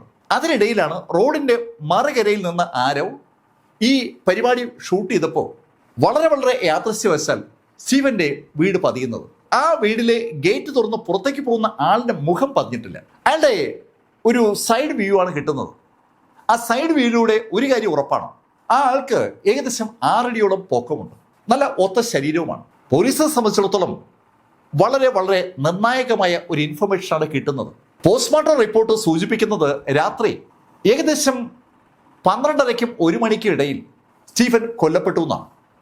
ആ വ്യക്തി കടന്നുപോയിരിക്കുന്ന സമയവും ഏകദേശം അതിനോട് അടുപ്പിച്ചാണ്. 12:30 മണിക്കെന്ന് പറയുമ്പോൾ 12:15 കൊല്ലപ്പെടാമല്ലോ. കൃത്യമായിട്ട് പോസ്റ്റ്മോർട്ടം ചെയ്യുന്ന ഡോക്ടേഴ്സിന് ഇന്ന സമയത്ത് ഒരാൾ മരിച്ചു എന്ന് പറയാൻ പറ്റില്ല. ഒരു ഏകദേശ ടൈമാണ് അവർ കുറിക്കുക. അവർ കുറിച്ചിരിക്കുന്ന കാര്യങ്ങളും ആ ക്യാമറയിൽ പതിഞ്ഞിരിക്കുന്ന വ്യക്തിയെ കണ്ട സമയവും തമ്മിൽ ഏതാണ്ട് പൊരുത്തപ്പെടുകയാണ്. നൈതിക് മുഹമ്മദിനെ സംബന്ധിച്ചിടത്തോളം വളരെ നിർണായകമായ ഒരു ഇൻഫർമേഷനാണ് കിട്ടിയിരിക്കുന്നത്. ആ ആളെ കണ്ടുപിടിച്ചാൽ മതി. ആ ആള് ആരാണ്? ആ ആളും സ്റ്റീഫനും തമ്മിൽ എന്താണ് ബന്ധം? സ്റ്റീഫന് എതിരാളികളെ ഇല്ല എന്നുള്ള ഇൻഫർമേഷൻ നൈതിക് മുഹമ്മദിന്റെ കൈവശമുണ്ട്. ഒരു തരത്തിലും ആരോടും വഴക്കുണ്ടാക്കുന്ന പ്രകൃതക്കാരനല്ല സ്റ്റീഫൻ എന്നാണ് പൊതുവെ എല്ലാവരും പറയുന്നത്. അങ്ങനെയാണ് പറച്ചിലെങ്കിലും സ്റ്റീഫൻ ബന്ധപ്പെടുന്ന എല്ലാ മേഖലയിലും ഒന്ന് അന്വേഷിക്കാൻ എന്നാലും നൈതിക് തീരുമാനിച്ചു. നൈതികിന്റെ അന്വേഷണ സംഘം പല ടീമായി തിരിഞ്ഞ് പല സ്ഥലത്തും അന്വേഷണം ആരംഭിച്ചു. ഒരു ടീം എത്തിയത് പള്ളിയിലാണ്. വളരെ കാലങ്ങളായി പള്ളിയിൽ പല പരിപാടികൾക്കും പങ്കെടുക്കുന്ന വ്യക്തിയാണ് സ്റ്റീഫൻ. സ്റ്റീഫൻ എത്ര മുകളിലേക്ക് പോയാലും പള്ളിക്കാർ ആവശ്യപ്പെട്ടാൽ അവിടെ വന്ന് പാടുന്ന ഒരു സ്വഭാവം സ്റ്റീഫനുണ്ട്. അവിടെ അച്ഛനോടും പള്ളിയിലെ മറ്റ് അധികാരികളോടൊക്കെ നൈതിക് ടീമും തിരക്കുന്നത് സ്റ്റീഫനോട് എതിർപ്പുള്ള ആരെങ്കിലും പള്ളിയുമായി ബന്ധപ്പെട്ട് ഉണ്ടോ എന്നാണ്. പള്ളിയിൽ തിരക്കിയപ്പോഴാണ് സ്റ്റീഫന്റെ അയൽ വീട്ടുകാരനെ കുറിച്ച് ഒരു ഇൻഫർമേഷൻ പോലീസിന് കിട്ടുന്നത്. സ്റ്റീഫനും ആ അയൽ വീട്ടുകാരനും തമ്മിൽ പലപ്പോഴും പ്രശ്നങ്ങൾ ഉണ്ടായിരുന്നു എന്ന് പള്ളിയിലച്ഛൻ അറിയാം. പള്ളിയിലച്ഛൻ അവർ തമ്മിലുള്ള വഴക്ക് പലപ്പോഴും പറഞ്ഞു തീർത്തിരുന്ന കാര്യം അച്ഛൻ നൈതികിന്റെ ആ ടീമിനോട് പറഞ്ഞതും അവർ ആ വിവരം നൈതികിന് റിപ്പോർട്ട് ചെയ്തു. ഈ സമയത്ത് തന്നെ മറ്റൊരു ടീം സ്റ്റീഫൻ പോകുമായിരുന്ന ജിമ്മുമായി ബന്ധപ്പെട്ട് ഒരു ഇൻഫർമേഷൻ കളക്ട് ചെയ്തിട്ടുണ്ട്. സ്റ്റീഫൻ പൊയ്ക്കൊണ്ടിരുന്ന ആ ജിമ്മിൽ ശരിക്കും ഒരുപാട് താരങ്ങളൊക്കെ വരുന്നതാണ്. അവിടെ വരുന്നവരൊക്കെ താരങ്ങളാണ്. ഒരു സെലിബ്രിറ്റി ജിം എന്ന് പറയാം. അവിടെ അത്യാവശ്യം പേരൊക്കെ ഉണ്ടാക്കിക്കൊണ്ട് ഒരാൾ നിലനിൽക്കുമ്പോഴാണ് ശരിക്കും സ്റ്റീഫൻ ആ ജിമ്മിൽ അംഗമാകുന്നത്. സ്റ്റീഫൻ വന്നതിന് ശേഷം അവിടെയുള്ള പെൺപട ഏതാണ്ട് പൂർണ്ണമായും സ്റ്റീഫന്റെ പിന്നിലേക്ക് മാറി. അതിന്റെ ഫലമായിട്ട് അവിടെ അതുവരെ താരപദവി അലങ്കരിച്ചിരുന്ന ഒരാളുമായി സ്റ്റീഫൻ ഉടക്കുണ്ടാക്കുന്ന കഥ ജിമ്മിൽ പോയ ആളുകൾ കളക്ട് ചെയ്തു. അതും നൈതികിന്റെ മുന്നിലെത്തി. മൂന്നാമതായി നൈതികിന്റെ മുന്നിലെത്തിയത് അർജുൻ എന്ന വ്യക്തിയുമായി ബന്ധപ്പെട്ട കാര്യമാണ്. അർജുൻ സ്റ്റീഫന്റെ ഭാര്യ ആനിക്കൊപ്പം ഓഡിറ്റ് ഓഫീസിൽ വർക്ക് ചെയ്യുന്ന ആളാണ്. അർജുനും സ്റ്റീഫനും തമ്മിൽ ചിലപ്പോഴൊക്കെ ഉരസാർ ഉണ്ടായിരുന്നു എന്നുള്ള വാർത്തയും പോലീസ് കണ്ടെത്തി. സ്റ്റീഫനെ കുറിച്ച് ഒരു തരത്തിലുള്ള പരാതികളും ആർക്കുമില്ല എന്ന് കരുതി അന്വേഷണം തുടങ്ങിയ നൈതികിന്റെ മുന്നിലേക്ക് സ്റ്റീഫനുമായി ബന്ധപ്പെട്ട പരാതികൾ ഒന്നൊന്നായി ഇങ്ങനെ വരികയാണ്. ഏകദേശം 1 ഡസനോളം പരാതികൾ. അവർക്ക് ആർക്ക് വേണമെങ്കിലും സ്റ്റീഫനെ കൊലപ്പെടുത്താനുള്ള വൈരാഗ്യമായി അത് വളർത്തിയെടുക്കുകയും ചെയ്യും. സ്റ്റീഫന്റെ പോപ്പുലാരിറ്റി സ്റ്റീഫന് എതിർപ്പുണ്ടാക്കിയതാണ്. നൈതിക് മുഹമ്മദ് ഈ 12 കേസുകളും സത്യയുടെ ശ്രദ്ധയപ്പെടുത്തി. ഓഡിറ്റ് ഓഫീസിലെ അർജുൻ, ജിമ്മിലെ അലൻ ടോമി, അയൽക്കാരനായ ജോയ് മാത്യു, അങ്ങനെ ഒത്തിരി ആളുകളാണ് ഇപ്പോൾ സ്റ്റീഫന്റെ കേസുമായി ബന്ധപ്പെട്ട് കണക്ട് ചെയ്ത് വന്നിരിക്കുന്നത്. സ്റ്റീഫന്റെ ആ മരണവുമായി ബന്ധപ്പെട്ട അനുസ്മരണ സമ്മേളനം കേട്ട ആരും സ്റ്റീഫന് ഇത്രയും എതിരാളികൾ ഉണ്ടെന്ന് സ്വപ്നത്തിൽ പോലും കരുതില്ല. ആമിയും സത്യയും ഈ ലിസ്റ്റ് കണ്ട് ശരിക്കും ഞെട്ടി തന്നെ പറയാം. ഇത്രയേറെ എതിർപ്പ് സ്റ്റീഫൻ അവന്റെ വളർച്ചയ്ക്കിടയിൽ ഉണ്ടാക്കിയെടുത്തു എന്നുള്ളത് അമ്പരപ്പിക്കുന്ന ഒരു കാര്യം തന്നെയാണ്. എന്തായാലും ഓരോ ആളുകളെയായി നൈതിക് മുഹമ്മദ് സ്റ്റേഷനിലേക്ക് വിളിപ്പിച്ചു. സംശയം തോന്നുന്ന മുഴുവൻ ആളുകളെയും പോലീസ് സ്റ്റേഷനിലേക്ക് വിളിപ്പിച്ചതോടുകൂടി വാർത്ത പെട്ടെന്നങ്ങ് സ്പ്രെഡായി. സ്റ്റീഫൻ ആത്മഹത്യ ചെയ്തതല്ല, സ്റ്റീഫൻ കൊല്ലപ്പെട്ടതാണ്. പോസ്റ്റ്മോർട്ടം റിപ്പോർട്ടിന്റെ കോപ്പി ഉൾപ്പെടെയാണ് ഓൺലൈൻ പത്രങ്ങൾ ആ വാർത്ത റിലീസ് ചെയ്തത്. സ്റ്റീഫനെ ഒന്നിലധികം ആളുകൾ ചേർന്ന് ടെറസിന്റെ മുകളിൽ നിന്ന് താഴേക്ക് എറിയായിരുന്നു എന്ന ശൈലിയിൽ കണ്ടതുപോലെയൊക്കെയാണ് ആളുകൾ വിവരിക്കുന്നത്. ശരിക്കും സെൻസേഷണലായ ന്യൂസായി അത് മാറി. സ്വാഭാവികമായിട്ടും ഈ വാർത്ത അറിഞ്ഞുകൊണ്ട് ധാരാളം ചാനലുകളും ഓൺലൈൻ മാധ്യമങ്ങളും സ്റ്റേഷന് മുന്നിൽ തടിച്ചു കൂടിയിട്ടുണ്ട്. അതിനിടയിലാണ് പല സ്ഥലത്തു നിന്നായിട്ട് ആളുകളെ അവിടേക്ക് ചോദ്യം ചെയ്യാൻ വിളിപ്പിക്കുന്നത്. ആദ്യം ചോദ്യം ചെയ്യാൻ വിളിപ്പിക്കപ്പെട്ടത് ജിമ്മിൽ നിന്നുള്ള ടോമിയാണ്. ആള് സുന്ദരനാണ്, കണ്ടാൽ ആരും ഒന്ന് നോക്കി നിന്ന് പോകുന്ന സൗന്ദര്യം അവനുണ്ട്. അവനെ വിശദമായി ചോദ്യം ചെയ്തതും അവൻ നൈതിക്കിനോട് പറഞ്ഞു, സർ, നിങ്ങൾ പറയുന്നതൊക്കെ ശരിയാണ്, എനിക്ക് സ്റ്റീഫനോട് ഒരു എതിർപ്പും ഉണ്ടായിരുന്നു. പക്ഷേ എന്ന് കരുതി സ്റ്റീഫനെ കൊല്ലാൻ വേണ്ടി ഞാൻ ശ്രമിക്കുന്നൊന്നുമില്ല സർ. സ്റ്റീഫൻ എനിക്ക് വലിയ ഇഷ്ടവുമായിരുന്നു, ഞാൻ അവൻ്റെ വലിയ ആരാധകരാണ്. പിന്നെ എൻ്റെ ജിമ്മിൽ ഞാൻ വലിയ താരമായിരുന്നപ്പോൾ അവൻ വന്നപ്പോൾ എല്ലാ പെണ്ണുങ്ങളും അവൻ്റെ പുറകെ ആയിപ്പോയപ്പോൾ എനിക്കൊരു ഈർഷ്യ തോന്നി, കുറച്ച് അസൂയൊക്കെ തോന്നി. അതിനപ്പുറത്തേക്ക് അവനെ കൊല്ലാനുള്ള ഒരു ദേഷ്യവും എനിക്കുണ്ടായിരുന്നില്ല. ഈ കഥ ടോമി പറയുമ്പോൾ ടോമിയുമായി ബന്ധപ്പെട്ട എല്ലാ ബാക്ക്ഗ്രൗണ്ടും ഇതിനിടയിൽ പോലീസ് കളക്ട് ചെയ്ത് കഴിഞ്ഞു. അവൻ്റെ കോൾ ഡേറ്റ റെക്കോർഡും അവനുമായി ബന്ധപ്പെട്ട എല്ലാ വിശേഷങ്ങളും തിരക്കിയിട്ടുണ്ട്. അവൻ്റെ മൊബൈൽ ടവർ ലൊക്കേഷൻ ഉൾപ്പെടെ എല്ലാം എടുത്തിട്ടുണ്ട്. മൊബൈൽ ടവർ ലൊക്കേഷൻ അന്ന് ഈ സംഭവം നടക്കുമ്പോൾ ശരിക്കും സ്റ്റീഫന്റെ വീടിന് മുന്നിൽ തന്നെയാണ്. സ്റ്റീഫന്റെ വീടിന്റെ മുന്നിലൂടെ കടന്നു പോകുന്ന ആ ഘോഷയാത്രയുടെ ഭാഗമായിട്ട് അയാൾ ഉണ്ടായിരുന്നു. അയാൾ ആ മൊബൈൽ ടവറിന്റെ പരിധിയിൽ ഉണ്ടായിരുന്നു എന്നുള്ള കാര്യം സ്വാഭാവികമായും പോലീസ് നോട്ട് ചെയ്തു. അത് പക്ഷേ ടോമിയോട് പറഞ്ഞില്ല. ടോമി ചോദ്യം ചെയ്തതിന് ശേഷം പോലീസ് വിളിപ്പിച്ചത് അയൽക്കാരനായ ജോയി മാത്യുവിനെയാണ്. അവിടെ ജോയി മാത്യുവിനെ വിളിപ്പിച്ച് ചോദ്യം ചെയ്യുമ്പോഴാണ് രസകരമായ മറ്റൊരു ഇൻസിഡന്റ് പോലീസിന്റെ ശ്രദ്ധയിലേക്ക് വരുന്നത്. ജോയി മാത്യു സ്റ്റീഫൻ തമ്മിൽ വഴക്കുണ്ടാകാനുള്ള കാരണം ശരിക്കും സ്റ്റീഫനേ അല്ല, ജോയി മാത്യു അല്ല. വഴക്കിന്റെ കാരണം സ്റ്റീഫന്റെ ഭാര്യ ആനിയാണ്. ആനി ശരിക്കും ഒരു സുന്ദരിയായിരുന്നു. ആ ആനിയെ സ്റ്റീഫൻ വിവാഹം കഴിച്ചതിന് ശേഷം ആനി മുറ്റത്തൊക്കെ നിൽക്കുമ്പോൾ നമ്മുടെ ജോയി മാത്യു അവന്റെ വീട്ടിന്റെ മുറ്റത്തും എത്തും. ജോയി മാത്യു വീടിന്റെ മുറ്റത്തെത്തിയാൽ സ്വാഭാവികമായിട്ടും ജോയിയുടെ കണ്ണ് ഇപ്പുറത്ത് സ്റ്റീഫന്റെ വീടിന്റെ മുറ്റത്ത് നിൽക്കുന്ന ആനിയിലേക്ക് വരികയും ചെയ്യും. ആനിയെ ജോയി നോക്കുന്നത് വീടിനകത്ത് നിൽക്കുന്ന സ്റ്റീഫൻ കാണും. അവിടെ നിന്നാണ് പ്രശ്നം സ്റ്റാർട്ട് ചെയ്യുന്നത്. തൻ്റെ ഭാര്യയെ അയൽ വീട്ടുകാരൻ നോക്കുന്നു, അത് സഹിക്കാൻ സ്റ്റീഫന് ഒരു ബുദ്ധിമുട്ട്. സ്റ്റീഫൻ അതിൻ്റെ പേരിൽ പലപ്പോഴും ഈ ജോയിയുമായിട്ട് ഒന്ന് ഉരസും. അങ്ങനെ ഉരസൻ പിന്നെ ഒരു കാരണമുണ്ട്. എപ്പോഴെങ്കിലും ആനി വീടിൻ്റെ ടെറസിൻ്റെ മുകളിൽ കയറിയാൽ അപ്പോൾ സ്റ്റീഫൻ ആ കാഴ്ച കാണും. ജോയി മാത്യു അവൻ്റെ വീട്ടിൻ്റെ ടെറസിൻ്റെ മുകളിൽ കയറുന്നത്, ആനിയെ അവൻ ഏതാണ്ട് ഫോളോ ചെയ്യുകയാണ്. ഈ കാര്യങ്ങളൊക്കെയാണ് ജോയി മാത്യു പോലീസിനോട് പറഞ്ഞത്. അത് കേട്ടതും നൈതിക്ക് ജോയിയോട് ചോദിച്ചു, അത് ശരി, ശല്യം സഹിക്കാതായപ്പോൾ നീ സ്റ്റീഫനങ്ങ് തട്ടിയല്ലേ? സാർ, എനിക്ക് ആനിയെ ഇഷ്ടമായിരുന്നു, ആനിയെ കാണാൻ വലിയ രസവുമായിരുന്നു. അതേപോലെ എനിക്ക് സ്റ്റീഫനെ ഇഷ്ടമാണ്. ആനി മരിച്ച് 1 വർഷം കഴിഞ്ഞപ്പോൾ ഞാൻ എന്തിനാ സാറേ സ്റ്റീഫനെ തട്ടുന്നത്? ആ ചോദ്യത്തിനകത്തൊരു ലോജിക്കുണ്ട്. അതുകൊണ്ട് പോലീസ് അയാളുടെ പേരിന് ചുറ്റും ഒരു വട്ടം വരച്ചങ്ങ് വെച്ചു. അങ്ങനെ വട്ടം വരയ്ക്കാൻ ഒരു കാരണമുണ്ട്. ഈ സംഭവം നടന്നു എന്ന് പറയുന്ന 12 മണിക്കും 1 മണിക്കും ഇടയിൽ ഈ അയൽക്കാരൻ്റെ മൊബൈൽ ഫോണും നേരത്തെ പറഞ്ഞ സ്റ്റീഫന്റെ ആ മൊബൈൽ ടവറിന്റെ ലൊക്കേഷൻ പരിധിക്കുള്ളിലാണ്. സംഭവം നടന്ന സമയത്ത് അയാൾ അവിടെ ഉണ്ട്. ഇതേ ശൈലിയിൽ ഒരാളെ കൂടി പോലീസിന് കിട്ടി. അത് ഒരു അർജുനാണ്. അർജുനും ഈ സംഭവം നടക്കുന്ന സമയത്ത് ഈ മൊബൈൽ ടവറിന്റെ പരിധിയിലുണ്ട്. അർജുനെ പോലീസ് വിളിപ്പിച്ചു. അവനെ ചോദ്യം ചെയ്തു തുടങ്ങിയ പോലീസിനോടായി അവൻ പറഞ്ഞു, സാറേ, ഒരു അബദ്ധം പറ്റിയതാണ്. അതുവരെ പോലീസ് കേൾക്കാതിരുന്ന ഒരു ഡയലോഗാണ് പെട്ടെന്ന് അർജുൻ്റെ വായിന്ന് വീഴുന്നത്. അർജുൻ എന്താ പറഞ്ഞേ?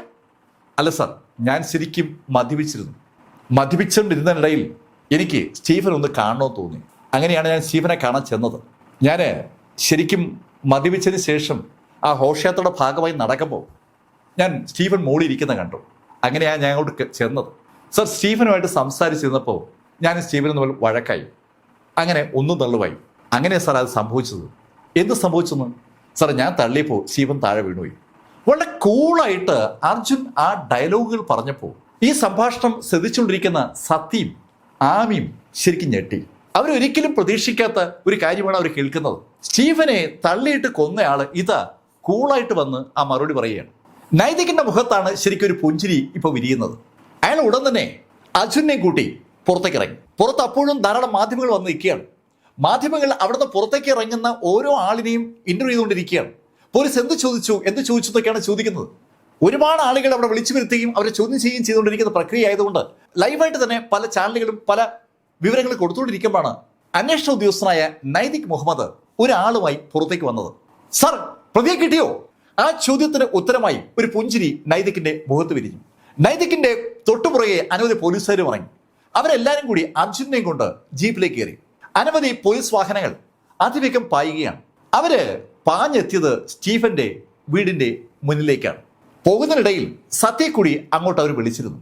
സത്യയും ആമിയും അവരുടെ കാറിൽ ഫോളോ ചെയ്ത് സ്റ്റീഫന്റെ വീടിന്റെ മുന്നിലെത്തുമ്പോൾ പോലീസ് അവരെ കാത്തു നിൽക്കുകയാണ്. വൻ ജനക്കൂട്ടമാണ് അവിടെ എത്തിയിരിക്കുന്നത്. ആ ജനക്കൂട്ടത്തിന്റെ ഭാഗമായി മാധ്യമ പ്രവർത്തകരെല്ലാം ഉണ്ട്. ക്യാമറയും തൂക്കി സകല ആളുകൾ വന്നു ഇപ്പോട്ടും.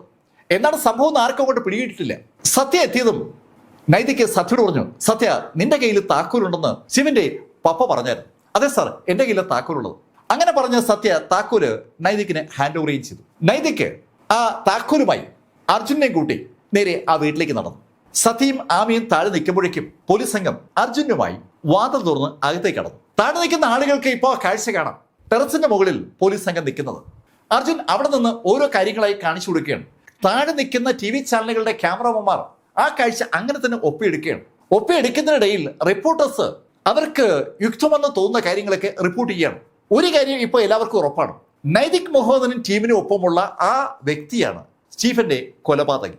അങ്ങനെ തന്നെ ചില ലേഖകർ റിപ്പോർട്ട് ചെയ്യുകയും ചെയ്തു. ഒരാൾ റിപ്പോർട്ട് ചെയ്തതും ബാക്കിയുള്ള ആളുകളും ഉടൻ തന്നെ ആ റിപ്പോർട്ട് അതേപോലെ ആവർത്തിച്ചു. സ്വാഭാവികമായിട്ടും ആ ഗേറ്റിന് പുറത്ത് കുമിഞ്ഞുകൂടിയ ആൾക്കൂട്ടം വല്ലാതെ ക്ഷോഭിച്ചു തുടങ്ങി. അർജുനെതിരെ മുദ്രാവാക്യം വിളികളുടെ ഒരു ബഹളം തന്നെ ഉണ്ടായി. വല്ലാത്തൊരു ആത്മവിശ്വാസത്തോടെ സന്തോഷത്തോടെ നൈതിക് മുഹമ്മദ് അർജുനുമായി താഴെ ഇറങ്ങി. നൈതിക് അർജുനെ എത്തിച്ചത് സ്റ്റീഫൻ മരിച്ചു കിടന്ന ആ സ്പോട്ടിലേക്കാണ്.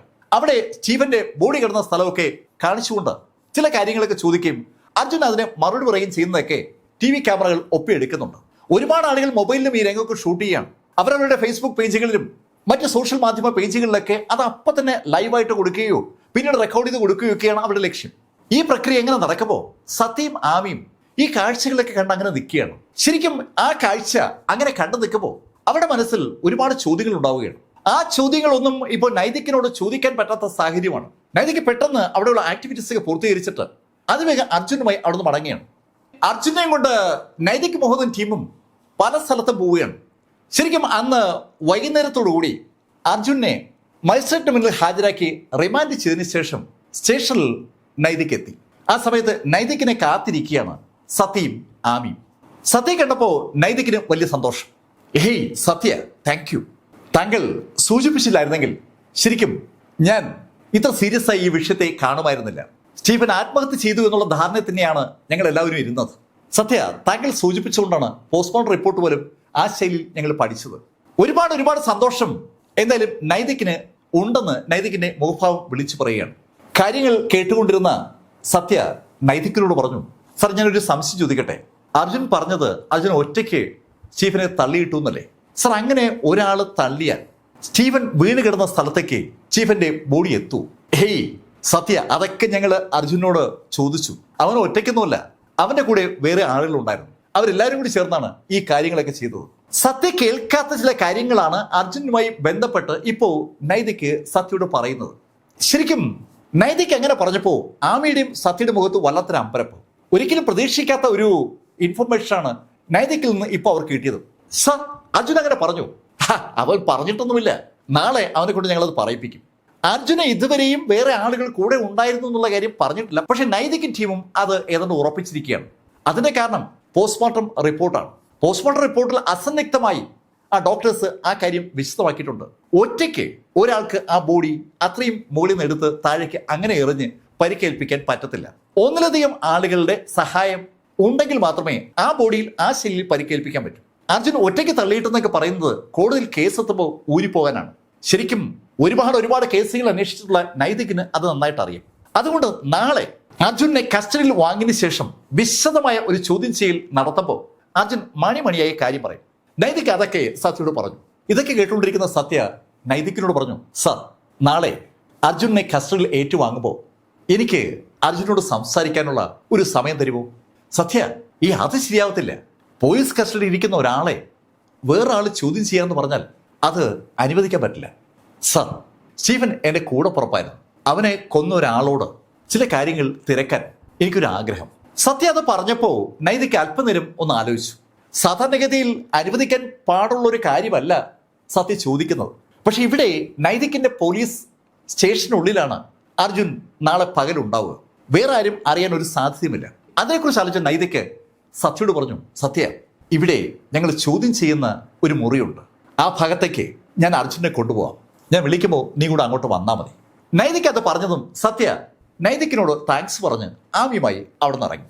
ശരിക്കും അന്ന് നടന്ന കാര്യങ്ങളൊക്കെ ആമിയും സത്യയും വല്ലാതെ അമ്പരപ്പിക്കുകയാണ്. സ്റ്റീഫൻ കൊല്ലപ്പെട്ടതാണെന്നുള്ള ഒരു ധാരണ സ്റ്റെല്ല പറഞ്ഞപ്പോൾ സത്യയ്ക്കും ഉണ്ടായിരുന്നു. പക്ഷെ ഇത്ര പെട്ടെന്ന് പ്രതിയിലേക്ക് എത്താൻ പറ്റുമെന്ന് സത്യ ഒരിക്കലും കരുതിയിരുന്നില്ല. പക്ഷെ ആ പ്രതിയായി പിടിക്കപ്പെട്ടിരിക്കുന്ന ആ വ്യക്തി, അതാണ് അവരെ സംശയിപ്പിക്കുന്നത്. അവനെ കണ്ടാൽ സ്റ്റീഫനെ കൊല്ലാൻ പറ്റുന്ന ആരോഗ്യമുള്ള ഒരാളായി തോന്നുന്നില്ല. പക്ഷേ ആരുടെ പൊക്കമൊക്കെ ഉണ്ട്, അത്യാവശ്യം സൈസും ഉണ്ട്. പക്ഷെ സ്റ്റീഫനും ഏതാണ് അതേ സൈസുള്ള ആളാണ്. അങ്ങനെയുള്ള ഒരാളെ ബലമായി ക്ലോറോഫോം അടപ്പിക്കുക, എന്നിട്ട് എടുത്ത് താഴേക്കെറിയുക, അതെന്തായാലും നടക്കത്തില്ല. ഒന്നിലധികം ആളുകൾ ചേർന്നാണ് എടുത്തെറിഞ്ഞിരിക്കുന്നത്. അർജുൻ ഇതുവരെയും അവന്റെ കൂട്ടാളികളെ കുറിച്ച് പറഞ്ഞിട്ടുമില്ല. നാളെ പറയുമെന്നാണ് നൈതിക്ക് പറയുന്നത്. ആ കാര്യത്തെക്കുറിച്ച് സത്യയും ആമിയും ചർച്ച ചെയ്യുമ്പോൾ ആമി സത്യയോട് പറഞ്ഞു, സത്യ, സ്റ്റെല്ലയെ ഒന്ന് വിളിക്കുക. സത്യ ഉടൻ തന്നെ സ്റ്റെല്ലയെ വിളിച്ചു. സ്റ്റെല്ലയുടെ ശബ്ദം കാറിലെ സ്പീക്കറിലൂടെ വ്യക്തമായി കേൾക്കാം. സ്റ്റെല്ല, നീ കാര്യങ്ങളൊക്കെ അറിഞ്ഞല്ലോ. സത്യ, ഞാനും വാർത്തകൾ കാണുന്നുണ്ട്. പക്ഷേ സത്യ, ഞാൻ ഒരു കാര്യം ഉറപ്പിച്ചു പറയാം, അർജുൻ അത് ചെയ്യില്ല. നേരത്തെ സ്റ്റെല്ല മറ്റൊരു കാര്യം പറഞ്ഞിരുന്നു, സ്റ്റീഫൻ ആത്മഹത്യ ചെയ്യില്ല. അതേ ഉറപ്പോടു കൂടിയാണ് സ്റ്റെല്ല അർജുന്റെ കാര്യവും പറയുന്നത്. സ്റ്റെല്ല, നീ എന്താ അങ്ങനെ പറയാൻ കാര്യം? സത്യ, അർജുൻ ആനിയുടെ ഫ്രണ്ടാണ്. ആനിക്കൊപ്പം ഓഡിറ്റ് ഓഫീസിൽ വർക്ക് ചെയ്യുന്ന ആളാണ് അർജുൻ. ആ അർജുൻ ഒരു കാരണവശാലും ആനിയുടെ ഹസ്ബൻഡിനെ കൊല്ലില്ല. അക്കാര്യം 100% എനിക്ക് ഉറപ്പാണ്. അതുമാത്രമല്ല, ഞാൻ സ്റ്റീഫനെ വിവാഹം കഴിക്കാൻ പോകുന്ന കാര്യം അർജുൻ അറിയുകയും ചെയ്യും. ഞാൻ ആ കാര്യം അർജുനോട് പറഞ്ഞിട്ടുണ്ട്. അർജുന് അതിൽ വലിയ സന്തോഷമായിരുന്നു. ആ സാഹചര്യത്തിൽ അർജുൻ സ്റ്റീഫനെ കൊന്നു എന്ന് പറഞ്ഞാൽ അത് വിശ്വസിക്കാൻ എനിക്ക് പറ്റില്ല. സ്റ്റെല്ലയുടെ വളരെ വ്യക്തമായ വാക്കുകളാണ് ആ കാറിനകത്ത് കേൾക്കുന്നത്. സ്റ്റെല്ല അങ്ങനെ പറഞ്ഞ് ഫോൺ കട്ടായി. വീട്ടിലെത്തുമ്പോൾ ആമയും സത്യയും ഇപ്പോൾ ഒരു കൺഫ്യൂഷനിലാണ്. നൈതിക് മുഹമ്മദ് പറയുന്നു അർജുനാണ് കൊന്നതെന്ന്. അർജുൻ അത് സമ്മതിക്കുകയും ചെയ്തു. എന്നാൽ സ്റ്റെല്ല, സ്റ്റീഫന്റെ ഭാവി വധു, ഉറപ്പിച്ചു പറയുകയാണ് അർജുൻ അത് ചെയ്യില്ലെന്ന്.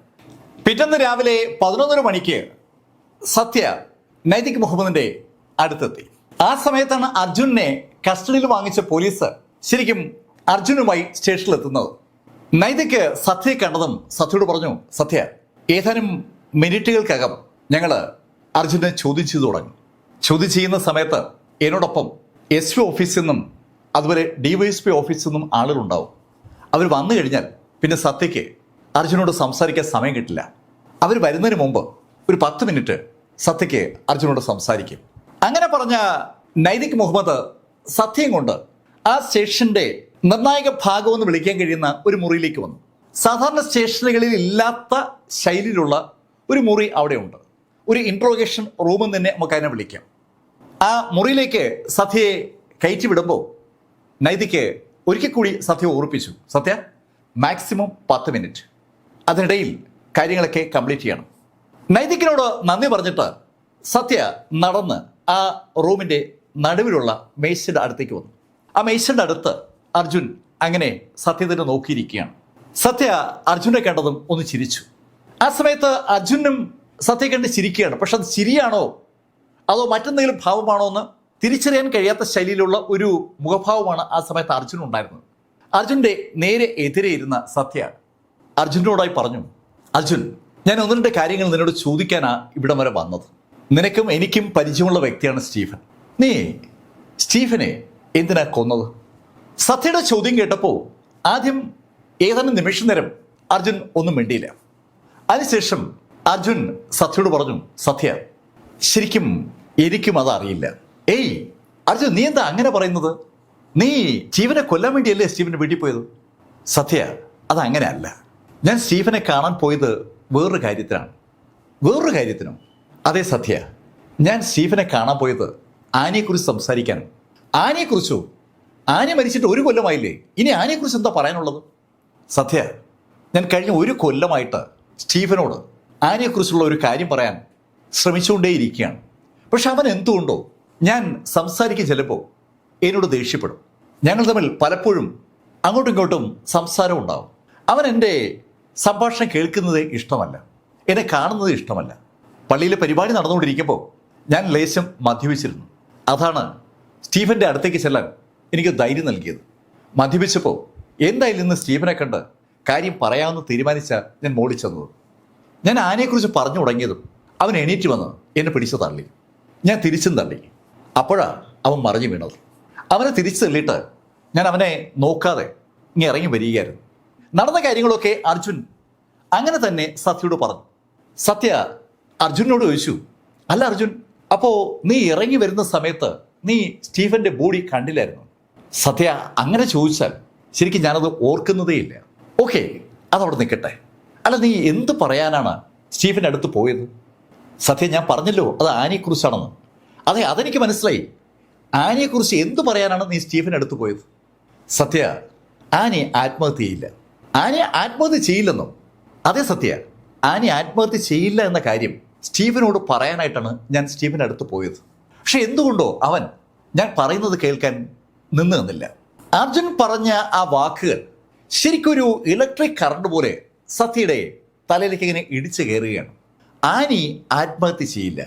നേരത്തെ ഇതേ ശൈലിയിൽ ഒരു വാചകം ആദ്യമായി ഈ വിഷയവുമായി ബന്ധപ്പെട്ട് സത്യ കേൾക്കുന്നത് സ്റ്റീഫൻ്റെ കാര്യത്തിലാണ്. അത് സ്റ്റെല്ല പറഞ്ഞ വാചകമാണ്. സ്റ്റീഫൻ ആത്മഹത്യ ചെയ്യില്ല. 2 വാചകങ്ങൾക്ക് വല്ലാത്ത സാമ്യമുണ്ട്. അർജുനോടായി പെട്ടെന്ന് സത്യ ചോദിച്ചു, ഏയ് അർജുൻ, ആനി ആത്മഹത്യ ചെയ്തതല്ലെങ്കിൽ പിന്നെ 2 ഓപ്ഷനാണ് ഉള്ളത്. 1 അപകടമരണം, 2 കൊലപാതകം. നീ ഇതിലേതിനെ ഫോളോ ചെയ്യുന്നു? സത്യ, ആ ടെറസിന്റെ മുകളിൽ നിന്ന് ആനി വീണു മരിക്കാൻ ഒരു സാധ്യതയും ഞാൻ കാണുന്നില്ല. കൊലപാതകമാണെന്ന് പറയാതെ പറയുകയാണ് ശരിക്കും അർജുൻ. അർജുന്റെ പേരിൽ ആരോപിക്കപ്പെട്ടിരിക്കുന്ന കുറ്റം ആനിയുടെ ഭർത്താവ് സ്റ്റീഫനെ കൊന്നു എന്നതാണ്. ആ അർജുൻ ഇതാ പറയുന്നു, സ്റ്റീഫന്റെ ഭാര്യ ആനി 1 കൊല്ലം മുമ്പ് കൊല്ലപ്പെട്ടതാണ്.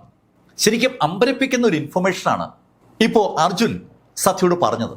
സത്യ ഉടൻ അർജുനോട് ചോദിച്ചു, അർജുൻ, ആനി ആത്മഹത്യ ചെയ്യില്ല, കൊല്ലപ്പെട്ടതാണെന്ന് ഉറപ്പിച്ചു പറയാൻ നിന്റെ കയ്യിൽ എന്തെങ്കിലും തെളിവുണ്ടോ? സത്യ, അങ്ങനെ ചോദിച്ചാൽ എനിക്കറിയില്ല.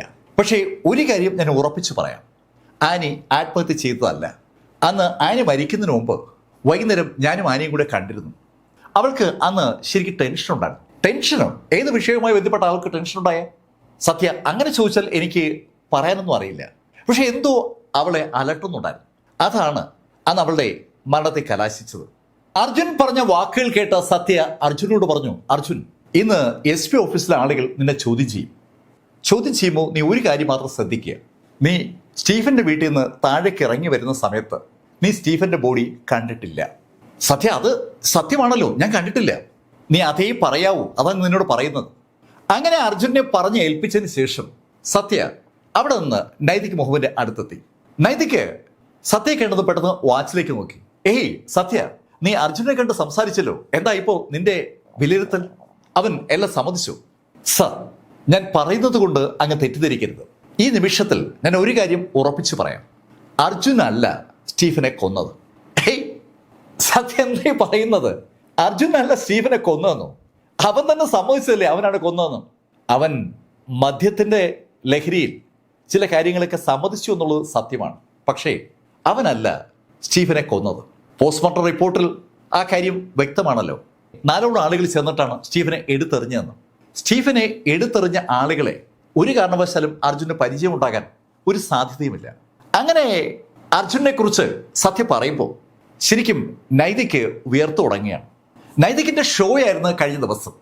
കേരളത്തിലെ ഏറ്റവും പോപ്പുലർ ആയിട്ടുള്ള റിയാലിറ്റി ഷോ വിന്നറുടെ ആ കൊലപാതകം വെറും 24 മണിക്കൂർ കൊണ്ട് തെളിയിച്ച circle inspector Naitik Muhammad social മാധ്യമങ്ങളിൽ ഒരു താരമായി നിൽക്കുകയാണ്. സകലരും നൈതികിന്റെ ഫോട്ടോയൊക്കെ കൊടുത്ത് പോലീസായാൽ ഇങ്ങനെ വേണമെന്നൊക്കെ പറഞ്ഞ് ധാരാളം പോസ്റ്റുകൾ ഇട്ടുകൊണ്ടിരിക്കുകയാണ്. ഒരുപാട് കുഞ്ഞു കുഞ്ഞു വീഡിയോസും ഒക്കെ പല മാധ്യമങ്ങളിലും വരികയാണ്. സ്റ്റീഫന്റെ പാട്ടുകളൊക്കെ കട്ട് ചെയ്തെടുത്ത് സ്റ്റീഫന്റെ കഥകൾ പറയുന്ന പ്രോഗ്രാംസിൻ്റെ കൂട്ടത്തിൽ എല്ലാവരും ഹൈലൈറ്റ് ചെയ്ത് പറയുകയും സൂചിപ്പിക്കുകയും ചെയ്യുന്നത് നൈതിക് മുഹമ്മദിൻ്റെ ആ അന്വേഷണ മികവിനെയാണ്. ആ സമയത്താണ് ഇത് സത്യ പറയുന്നത്, അർജുൻ അല്ല കൊലപാതകിയെന്ന്. നൈതിക് ഉയർത്തില്ലെങ്കിൽ അതാണ് അതിശയം. നൈതികിന്റെ മുഖത്തൂടെ അങ്ങനെ ധാരധാരയായി വിയർപ്പ് ഒഴുകിയിറങ്ങുമ്പോൾ സത്യ നൈതികിനോട് പറഞ്ഞു, സർ, താങ്കൾ അന്വേഷിച്ചതും കണ്ടെത്തിയതും ശരിയായിട്ട് തന്നെ പത്രങ്ങളിൽ വന്നിട്ടുണ്ട്. അതങ്ങനെ നിൽക്കുന്നതാണ് നല്ലത്. സോഷ്യൽ മാധ്യമങ്ങളും ചാനലുകളും ഒക്കെ അർജുനാണ് കൊലപാതകിയെന്ന് ഉറപ്പിച്ച് വിശ്വസിക്കുകയാണ്. ആ മറ താങ്കൾക്ക് ഗുണപ്പെടും. യഥാർത്ഥ കൊലപാതകികൾ ഇപ്പോൾ ഈ വാർത്ത കണ്ട് സന്തോഷിക്കുക. ആ സന്തോഷം അവർ ഉറപ്പായും പുറത്തെത്തിക്കും. നൈതികിനൊരു ആശ്വാസമാകുന്ന ശൈലിയിലുള്ള ഒരു വാചകമാണ് സത്യ പറഞ്ഞത്. ഈ സത്യ, ശരിക്കും എൻ്റെ അന്വേഷണത്തിൽ എവിടെയാണ് തെറ്റുപറ്റിയത്? സർ, താങ്കളുടെ അന്വേഷണത്തിൽ തെറ്റൊന്നും പറ്റിയിട്ടില്ല. ശരിയായ രീതിയിലൂടെ തന്നെയാണ് അങ്ങ് അന്വേഷിച്ച് വന്നത്. ഈ പുകമറ നമുക്ക് ആവശ്യവുമാണ്. അങ്ങ് ഒന്നുകൂടെ ഒന്ന് ആലോചിച്ച് നോക്ക്, ആരായിരിക്കാം ഈ സ്റ്റീഫന്റെ കൊലപാതകത്തിന് പിന്നിലെന്ന്. അങ്ങ് അത് അന്വേഷിക്കൂ, ഞാനും ഒന്ന് തിരക്കാം. സത്യ അങ്ങനെ പറഞ്ഞതിന് ശേഷം ആമിക്കൊപ്പം അവിടുന്ന് പുറത്തേക്ക് ഇറങ്ങി. സ്റ്റേഷനിൽ നിന്ന് വീട്ടിലേക്ക് മടങ്ങുമ്പോൾ ആമിയും സത്യയും ആ വിഷയമാണ് സംസാരിക്കുന്നത്. അർജുൻ അല്ല കൊലപാതകി എന്നുള്ള വിഷയമല്ല അവർ സംസാരിക്കുന്നത്. അവർ സംസാരിക്കുന്നത് ആനിയെക്കുറിച്ചാണ്. ആനി കൊല്ലപ്പെട്ടതാണെന്ന ശൈലിയിൽ അർജുൻ ഒരു വാചകം പറഞ്ഞിരിക്കുകയാണ്. അതിനെക്കുറിച്ച് ഒരു സൂചന പോലും സത്യ നൈതിക് മുഹമ്മദിന് കൊടുത്തിട്ടില്ല. അതുകൂടി അറിഞ്ഞാൽ നൈതികിന്റെ കിളി പോവും. ആമി സത്യയോട് ചോദിച്ചു, സത്യ, സ്റ്റീഫനും സ്റ്റീഫന്റെ ഭാര്യയും കൊല്ലപ്പെട്ടിരിക്കുന്നു. എനിക്കെന്തോ ഒരു വല്ലായ്മ തോന്നുകയാണ്. എന്തോ ഒരു പ്രശ്നം ഈ രണ്ട് കൊലകൾക്കും പിന്നിലുണ്ട്. ആമി പറയാതെ തന്നെ സത്യയ്ക്കും അത് അറിയാം. വളരെ വളരെ ഗുരുതരമായ എന്തൊരു വിഷയം അവരുടെ രണ്ടുപേരുടെയും കൊലകൾക്ക് പിന്നിലുണ്ട്. അത് എന്താണ് എന്ന് കണ്ടെത്തിയാൽ സൊല്യൂഷനായി. ആമി, ഞാനും അതാണ് ആലോചിക്കുന്നത്. സത്യ, അങ്ങനെയാണെങ്കിൽ നമ്മുടെ അന്വേഷണത്തിന് റൂട്ടൊന്ന് മാറ്റണം. ആമി, നീ എന്താ ഉദ്ദേശിക്കുന്നത്? സത്യ ഇതുവരെ അന്വേഷിച്ചത് സ്റ്റീഫന്റെ മരണത്തെക്കുറിച്ചും കൊലപാതകളെക്കുറിച്ചുമല്ലേ? നമുക്ക് അന്വേഷണം ഒന്ന് മാറ്റാം. നമുക്ക് സ്റ്റീഫനെ കുറിച്ചൊന്ന് അന്വേഷിക്കാം. സ്റ്റീഫന്റെ ബന്ധങ്ങളെല്ലാം നമുക്കൊന്ന് തിരക്കാം. എന്തെങ്കിലും ഒരു ക്ലൂ കിട്ടാതിരിക്കില്ല. ആമി പറഞ്ഞ ആ കാര്യം വളരെ സീരിയസ് ആയിട്ട് തന്നെ സത്യ ഏറ്റെടുത്തു. സത്യ ആമിയെ കൊണ്ട് നേരെ പോയത് സ്റ്റെല്ലയുടെ അടുത്താണ്. സ്റ്റെല്ലയോടും അവർ ഈ കാര്യം പറഞ്ഞു, അർജുൻ പറഞ്ഞ കാര്യം ഉൾപ്പെടെ. അവർ മൂന്ന് പേരും ആ വിഷയം വളരെ കാര്യമായ ഒരു ചർച്ചയ്ക്ക് വിധേയമാക്കുകയാണ്. സ്റ്റെല്ല ആമിയോടും സത്യയോടായി പറഞ്ഞു, അർജുൻ അല്ല കൊല ചെയ്തതെന്ന് എനിക്ക് നേരത്തെ തന്നെ അറിയാം. അർജുൻ അത് ചെയ്യില്ല. മറ്റെന്തോ വിഷയമുണ്ട്. എന്താണ് വിഷയമെന്നാണ് നമുക്കിനി കണ്ടെത്തേണ്ടത്. ആമി പറഞ്ഞ പോലെ സ്റ്റീഫനെ കുറിച്ച് ഒരു പഠനം നടത്തി നോക്ക്. സ്റ്റീഫനെ കുറിച്ച് എനിക്കറിയാവുന്ന കാര്യങ്ങളൊക്കെ ഞാൻ നിന്നോട് പറയാം. അങ്ങനെ പറഞ്ഞ സ്റ്റെല്ല സ്റ്റീഫനെ കുറിച്ച് അവൾക്ക് അറിവുള്ള കാര്യങ്ങളൊക്കെ ഒന്നൊന്നായി പറഞ്ഞു. സ്റ്റീഫനെ അവൾ കണ്ടുമുട്ടുന്ന കാര്യമൊക്കെ സ്വാഭാവികമായിട്ടും സത്യയ്ക്കും അറിവുള്ള കാര്യമാണ്. സത്യ പോയതിനു ശേഷമുള്ള കാര്യങ്ങളാണ് കൂടുതലും അവൾ സത്യയോട് പറഞ്ഞത്. സ്റ്റെല്ല പറയുന്ന കാര്യങ്ങളൊക്കെ സസത്യം കേൾക്കുന്ന ആമിക്കോ സത്യയ്ക്കോ അതിൽ സ്റ്റീഫൻ കൊല്ലപ്പെടാനുള്ള ഒരു വിഷയവും കണ്ടുകിട്ടിയില്ല എന്നാണ് സത്യം. ഒരു കാര്യം മാത്രം സ്റ്റെല്ല പറഞ്ഞത് സത്യയുടെ മനസ്സിൽ ഉടക്കിയിട്ടുണ്ട്. ആനി ഒരു അനാഥാലയത്തിലാണ് വളർന്നത്. ആ അനാഥാലയത്തിൽ ഒരു പാട്ട് പാടാറായി ചെന്ന വ്യക്തിയാണ് സ്റ്റീഫൻ. സ്റ്റീഫൻ അവിടെ പാട്ട് പാടുമ്പോൾ സ്റ്റീഫനെ തന്നെ കൗതുകത്തോടെ നോക്കി നിന്ന ആനിയെയും സ്റ്റീഫനെ കണ്ണുകൾ തമ്മിൽ ഇടഞ്ഞതും അത് പ്രണയമായതും പിന്നീട് വിവാഹത്തിൽ കലാശിച്ചതൊക്കെ ശരിക്കും സത്യയ്ക്കും അറിവുള്ള കാര്യമാണ്. എന്തായാലും ഇപ്പോൾ സ്റ്റെല്ല അത് എടുത്തു പറഞ്ഞപ്പോൾ ആ അനാഥാലയം ഒന്ന് സന്ദർശിക്കാനുള്ള ഒരു ആഗ്രഹം സത്യയ്ക്കുണ്ടായി. സത്യ ആമിയുമായിട്ട് നേരെ ആ അനാഥാലയത്തിലേക്ക് തിരിച്ചു. സത്യയും ആമിയും കൂടി എത്തിയത് കുറുവലങ്ങാടുള്ള ഒരു അനാഥാലയത്തിലാണ്. ഒരുപാട് അനാഥരെ പാർപ്പിക്കുന്ന ഒരു മഹത്തായ സ്ഥാപനത്തിലേക്കാണ് സത്യ എത്തുന്നത്. അവിടെ എത്തിയ അവർ ആനിയെക്കുറിച്ച് തിരക്കുമ്പോൾ ആനിയെ അവർക്കെല്ലാവർക്കും അറിയാം. അവരുടെ എല്ലാം പ്രിയപ്പെട്ട ആനി 1 വർഷത്തിന് മുമ്പാണ് അവർ വിട്ടുപോയത്.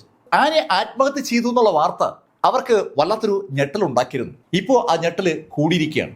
ആനിയുടെ ഹസ്ബൻഡ് അവൾ മരിച്ച 1-ാം വാർഷികത്തിൽ അതിക്രൂരമായി കൊല ചെയ്യപ്പെട്ടിരിക്കുകയാണ്. ആത്മഹത്യയാണെന്നാണ് ആദ്യം വാർത്ത വന്നത്. ഇപ്പോൾ കൊലപാതകമാണെന്ന് അവർക്കും അറിയാം. അതിനെക്കുറിച്ച് അവിടെ സിസ്റ്റർമാരൊക്കെ സംസാരിച്ചുകൊണ്ടിരിക്കുമ്പോഴാണ് ശരിക്കും സത്യയും ആമിയും ചെല്ലുന്നത് തന്നെ. അവിടുത്തെ സിസ്റ്റേഴ്സിനോട് സംസാരിക്കുന്ന സമയത്ത് സത്യ സിസ്റ്റർമാരോട് ചോദിച്ചു, സിസ്റ്റർ, ഈ ആനി ഇവിടെ പഠിച്ചിരുന്ന കാലഘട്ടത്തിലുള്ള ഏതെങ്കിലും ഫോട്ടോഗ്രാഫ്സ് ഒക്കെ ഉണ്ടോ? സത്യ, അങ്ങനെയുള്ള ഒരു ആൽബം തന്നെ ഇവിടെ ഉണ്ട്. ഞങ്ങൾ ആനിയുമായി ബന്ധപ്പെട്ട എല്ലാം കളക്ട് ചെയ്ത് ഒരു ആൽബമാക്കി മാറ്റിയിരിക്കുകയാണ്. അങ്ങനെ പറഞ്ഞ ആ സിസ്റ്റർ വലിയ സന്തോഷത്തോടുകൂടി അവർ സൂക്ഷിച്ചു വെച്ചിരുന്ന ഒരു വലിയ ആൽബം സത്യയുടെ മുന്നിൽ കൊണ്ടുവച്ചു. സത്യയും ആമിയും കൂടി അതിൽ ചിത്രങ്ങൾ മറിച്ചു തുടങ്ങി. വളരെ കുഞ്ഞായിരിക്കുമ്പോഴാണ് ആനി അവിടെ അന്തേവാസിയാകുന്നത്. ആരോ അവളെ ഉപേക്ഷിച്ചതാണ്. അതുമുതലുള്ള ഫോട്ടോഗ്രാഫ്സ് ആ ആൽബത്തിലുണ്ട്. അങ്ങനെ ആ ഫോട്ടോയിലൂടെ കടന്നു പോകുമ്പോഴാണ് ആനിയുടെ കോളേജ് ലൈഫൊക്കെ കടന്നു വരുന്നത്. കോളേജ് ലൈഫ് അങ്ങനെ കടന്നു പോകുന്നതിനിടയിൽ ആനി പലപ്പോഴും അവർക്ക് ഹാൻഡ് ഓവർ ചെയ്യുന്ന ഫോട്ടോകളോടുകൂടി അവർ അതിനകത്ത് ഒട്ടിച്ചിട്ടുണ്ട്. അത് പലപ്പോഴും അവരുടെ ഓഫീസുമായി ബന്ധപ്പെട്ട ചിത്രങ്ങളാണ്. അതോടൊപ്പം സ്റ്റീഫനുമായി ബന്ധപ്പെട്ട ചിത്രങ്ങളുണ്ട്. അങ്ങനെ പലതും പോവുകയാണ്. ഒരുപാട് ചിത്രങ്ങളിലൂടെ കടന്നു പോയെങ്കിലും ശരിക്കും ആനിയുടെ മരണവുമായി കണക്ട് ചെയ്യാൻ കഴിയുന്ന ഒരു ചിത്രവും അങ്ങോട്ട് കിട്ടിയില്ല. ചിത്രങ്ങളൊക്കെ കൂടുതലും ആനിയുടെ ഓഡിറ്റുമായി ബന്ധപ്പെട്ടുള്ള ചിത്രങ്ങളാണ്. അതൊക്കെ കണ്ടപ്പോഴാണ് ആനിയുടെ ആ ഔദ്യോഗിക ലൈഫിനെ കുറിച്ച് ശരിക്കും സത്യ ശ്രദ്ധിക്കുന്നത് തന്നെ. വളരെ വലിയ ഓഫീസുകളിലേക്കാണ് ആനി ഓഡിറ്റ് നടത്തിയിരിക്കുന്നത്. ആ ചിത്രങ്ങൾ മറിച്ച് നോക്കുമ്പോൾ സത്യയുടെ മനസ്സിൽ പല ചിന്തകൾ വരികയാണ്. സത്യ ആമിയോട് പറഞ്ഞു, ആമി, ശരിക്കും ആനി വളരെ സജീവമായി അവിടെ ജോലിയിൽ ഏർപ്പെട്ടിരുന്ന സമയത്താണ് അവൾ മരിച്ചിരിക്കുന്നത്. ഈ ചിത്രങ്ങൾ അതാണ് സൂചിപ്പിക്കുന്നത്. ഇനി അവളുടെ ഈ ഒഫീഷ്യൽ ആക്ടിവിറ്റീസിനും അവളുടെ മരണത്തിനും തമ്മിൽ എന്തെങ്കിലും ബന്ധം കാണുമോ? പെട്ടെന്നാണ് സത്യ ആ ചോദ്യം ആമിയോട് ചോദിക്കുന്നത്. ആമി ഉടൻ സത്യയോട് പറഞ്ഞു, സത്യ, ശരിക്കും ഞാനും അതാണ് ആലോചിച്ചത്. അങ്ങനെ പറഞ്ഞ ആമിയും സത്യയും സിസ്റ്റേഴ്സിനോടൊക്കെ യാത്ര പറഞ്ഞ് അവിടെ നിന്ന് വീണ്ടും അവിടെ നാട്ടിലേക്ക് തിരിച്ചു. ഈ സമയത്ത് നൈതികിന്റെ ആ സർക്കിൾ ഓഫീസിൽ അർജുൻ വിശദമായ ചോദ്യം ചെയ്യലിന് വിധേയമാവുകയാണ്. SP ഓഫീസിൽ നിന്നും DSP ഓഫീസിൽ നിന്നും ഉള്ള ആളുകൾ മാത്രമല്ല, മറ്റ് വിദഗ്ധരും ഒക്കെ ആ ചോദ്യം ചെയ്യൽ പ്രക്രിയയുടെ ഭാഗമായിട്ടുണ്ട്. സ്റ്റീഫനെ പോലെ ഒരാൾ കൊല്ലപ്പെടുമ്പോൾ ആ കൊലപാതകം കോടതിയിൽ പ്രൂവ് ചെയ്യണമല്ലോ. അർജുന്റെ മൊഴി ബേസ് ചെയ്തുകൊണ്ട് കേസ് കോടതിയിലെത്തിയാൽ അർജുൻ പുഷ്പം പോലെ ഇറങ്ങിപ്പോകുമെന്ന ഒരു സൂചന SP ഓഫീസിൽ നിന്ന ആളുകൾ നൈതികിന് കൊടുത്തു. അർജുൻ അയാളുടെ കൂടെയുള്ള ആളുകളുടെ പേരുവിവരങ്ങൾ പറയാത്തിടത്തോളം കാലം ഈ കേസ് കോടതിയിൽ നിലനിൽക്കത്തില്ല. അർജുൻ്റെ ഒപ്പം ഉണ്ടായിരുന്ന ആളുകളെ നമുക്ക് കണ്ടെത്തിയേ പറ്റൂ. അങ്ങനെ SP ഓഫീസിൽ നിന്നുള്ള ആളുകൾ തീർത്തു പറഞ്ഞതും നൈതികിൻ ടീമും അത്തരം ഒരു അന്വേഷണത്തിൽ കടക്കുകയാണ്. ശരിക്കും അവർ ആ അന്വേഷണം സ്റ്റാർട്ട് ചെയ്യുമ്പോൾ സത്യയും ആമിയും കുറുവലങ്ങാടിൽ ആ അനാഥാലയത്തിൽ ഇരിക്കുകയാണ്. വളരെ വേഗത്തിലാണ് ഡേറ്റ കളക്ട് ചെയ്ത് തുടങ്ങിയത്. ആ ഡേറ്റ കളക്ഷന്റെ ഭാഗമായിട്ട് അവർ കളക്ട് ചെയ്തത് ശരിക്കും ഡംപ് ഡേറ്റയാണ്. പള്ളിയിലെ ഉത്സവം നടക്കുന്ന ആ രാത്രിയിൽ അവിടെയുള്ള എല്ലാ മൊബൈൽ ടവറിന്റെ കീഴിലും വന്നു പെട്ടിട്ടുള്ള മുഴുവൻ നമ്പറുകളിലും അവർ ശേഖരിച്ചു. സ്ഥിരമായിട്ടുള്ള നമ്പറുകൾ ഒഴിവാക്കി പുതുതായി വന്ന നമ്പറുകൾ ഏതെന്ന് കണ്ടെത്താനുള്ള ശരിക്കും ബുദ്ധിമുട്ടേറിയ ഒരു ഉദ്യമത്തിലേക്കാണ് പോലീസ് സംഘം കടക്കുന്നത്. ഒരുപാട് ആളുകൾ അവിടെ എത്തിയിട്ടുണ്ട്. 10,000-ലധികം ആളുകളാണ് അന്നത്തെ ആ പള്ളിയുമായി ബന്ധപ്പെട്ട ചടങ്ങിനുണ്ടായിരുന്നത്. അതിൽ ഏകദേശം ഒരു 30% ആളുകളെങ്കിലും മറ്റ് സ്ഥലങ്ങളിൽ നിന്നും വന്നവരാണ്. അവരാരാ എന്ന് കണ്ടെത്തിയാൽ മാത്രമേ അവരുടെ കൂട്ടത്തിൽ അർജുനെ സഹായിച്ച ആളുകൾ ഉണ്ടോ എന്ന് കണ്ടുപിടിക്കാൻ പറ്റും. എന്തായാലും അർജുൻ ഒറ്റയ്ക്കല്ല ആ കൊല നടത്തിയെന്ന് വ്യക്തമാണ്. അർജുന് ആ ബോഡി എടുത്ത് താഴേക്കിടാൻ സഹായിച്ച ആളുകളെ കണ്ടെത്താൻ അതല്ലാതെ വേറെ മാർഗമില്ല. ആ ഡംപ് ഡേറ്റകളുടെ വിശകലന പ്രക്രിയ അവിടെ ആ സർക്കിൾ ഓഫീസിൽ നടക്കുമ്പോൾ മറുഭാഗത്ത് സത്യയും ആമിയും നാട്ടിൽ മടങ്ങി എത്തിക്കഴിഞ്ഞു. മടക്കി യാത്രയിൽ അവർ ചർച്ച ചെയ്യുന്നതും പൂർണ്ണമായും ആനിയുടെ ആ ഓഡിറ്റ് ഓഫീസിനെ കുറിച്ചും ആനി നടത്തിയിട്ടുള്ള ഓഡിറ്റിങ്ങിനെ കുറിച്ചുമാണ്. ഓഡിറ്റ് ഓഫീസിൽ തിരക്കിയാൽ ആനിക്ക് എന്തെങ്കിലും ബുദ്ധിമുട്ടുണ്ടായിരുന്നോ ഇല്ലയോ എന്ന് അറിയാൻ പറ്റും. ആ ഒരു ചിന്ത ഇപ്പോൾ ആമിക്കും സത്യയ്ക്കും ഉണ്ട്. അതിന്റെ അടിസ്ഥാനത്തിൽ പിറ്റേന്ന് രാവിലെ 10 മണിയായപ്പോൾ സത്യ ആനിയുടെ ഓഡിറ്റ് ഓഫീസിൽ എത്തി. ശരിക്കും ഒരു വലിയ ഫേമാണ് ആനിയുടെ ഓഡിറ്റ് ഓഫീസ്. കേരളത്തിനകത്തും പുറത്തുമുള്ള, കൃത്യമായി പറഞ്ഞ സതേൺ ഇന്ത്യ മുഴുവൻ വ്യാപിച്ചു കിടക്കുന്ന ഒരു ഓഡിറ്റ് ഫേമാണ് ആനിയുടെ ഓഡിറ്റ് ഫേം. വലിയ വലിയ കമ്പനികളുമായി ബന്ധപ്പെട്ട ഓഡിറ്റിംഗ് ഒക്കെയാണ് അവർ ചെയ്യുന്നത്. ആ ഓഫീസിലെത്തിയ സത്യ അവിടുത്തെ ആനിയുടെ ടീം ലീഡറിന്റെ അടുത്തേക്കാണ് വന്നത്. ടീം ലീഡറെ കണ്ടതും സത്യ സ്വയം പരിചയപ്പെടുത്തി. എൻ്റെ പേര് സത്യ എന്നാണ്. ഞാൻ സ്റ്റീഫന്റെ സുഹൃത്താണ്. എനിക്ക് ഒരു കാര്യം അറിയാനുണ്ട്. അത് കേട്ടതും ആ ടീം ലീഡർ സ്വയം പരിചയപ്പെടുത്തി. എൻ്റെ പേര് ജിതിൻ രാജ് എന്നാണ്. ഞാനും സ്റ്റീഫനും ഒക്കെ സുഹൃത്തുക്കളായിരുന്നു. എൻ്റെ കൊളീഗായിരുന്നു ആനി. എനിക്ക് ആനിയെക്കുറിച്ചാണ് ഒരു കാര്യം ചോദിക്കാനുള്ളത്. എന്താ ആനിയെക്കുറിച്ച് അറിയാനുള്ളത്? ഞാൻ ആനിയുടെ ഏറ്റവും അടുത്ത സുഹൃത്തുക്കളിൽ ഒരാളായിരുന്നു. അതുകൊണ്ടാണ് ചോദിക്കുന്നത്. വേറെ തെറ്റിദ്ധരിക്കുന്നത് ചെയ്യരുത്. ആനി ആത്മഹത്യ ചെയ്യില്ല എന്നൊരു വിശ്വാസം എനിക്കുണ്ട്. എൻ്റെ വൈഫിൻ്റെ ഏറ്റവും അടുത്ത കൂട്ടുകാരിയായിരുന്നു ആനി.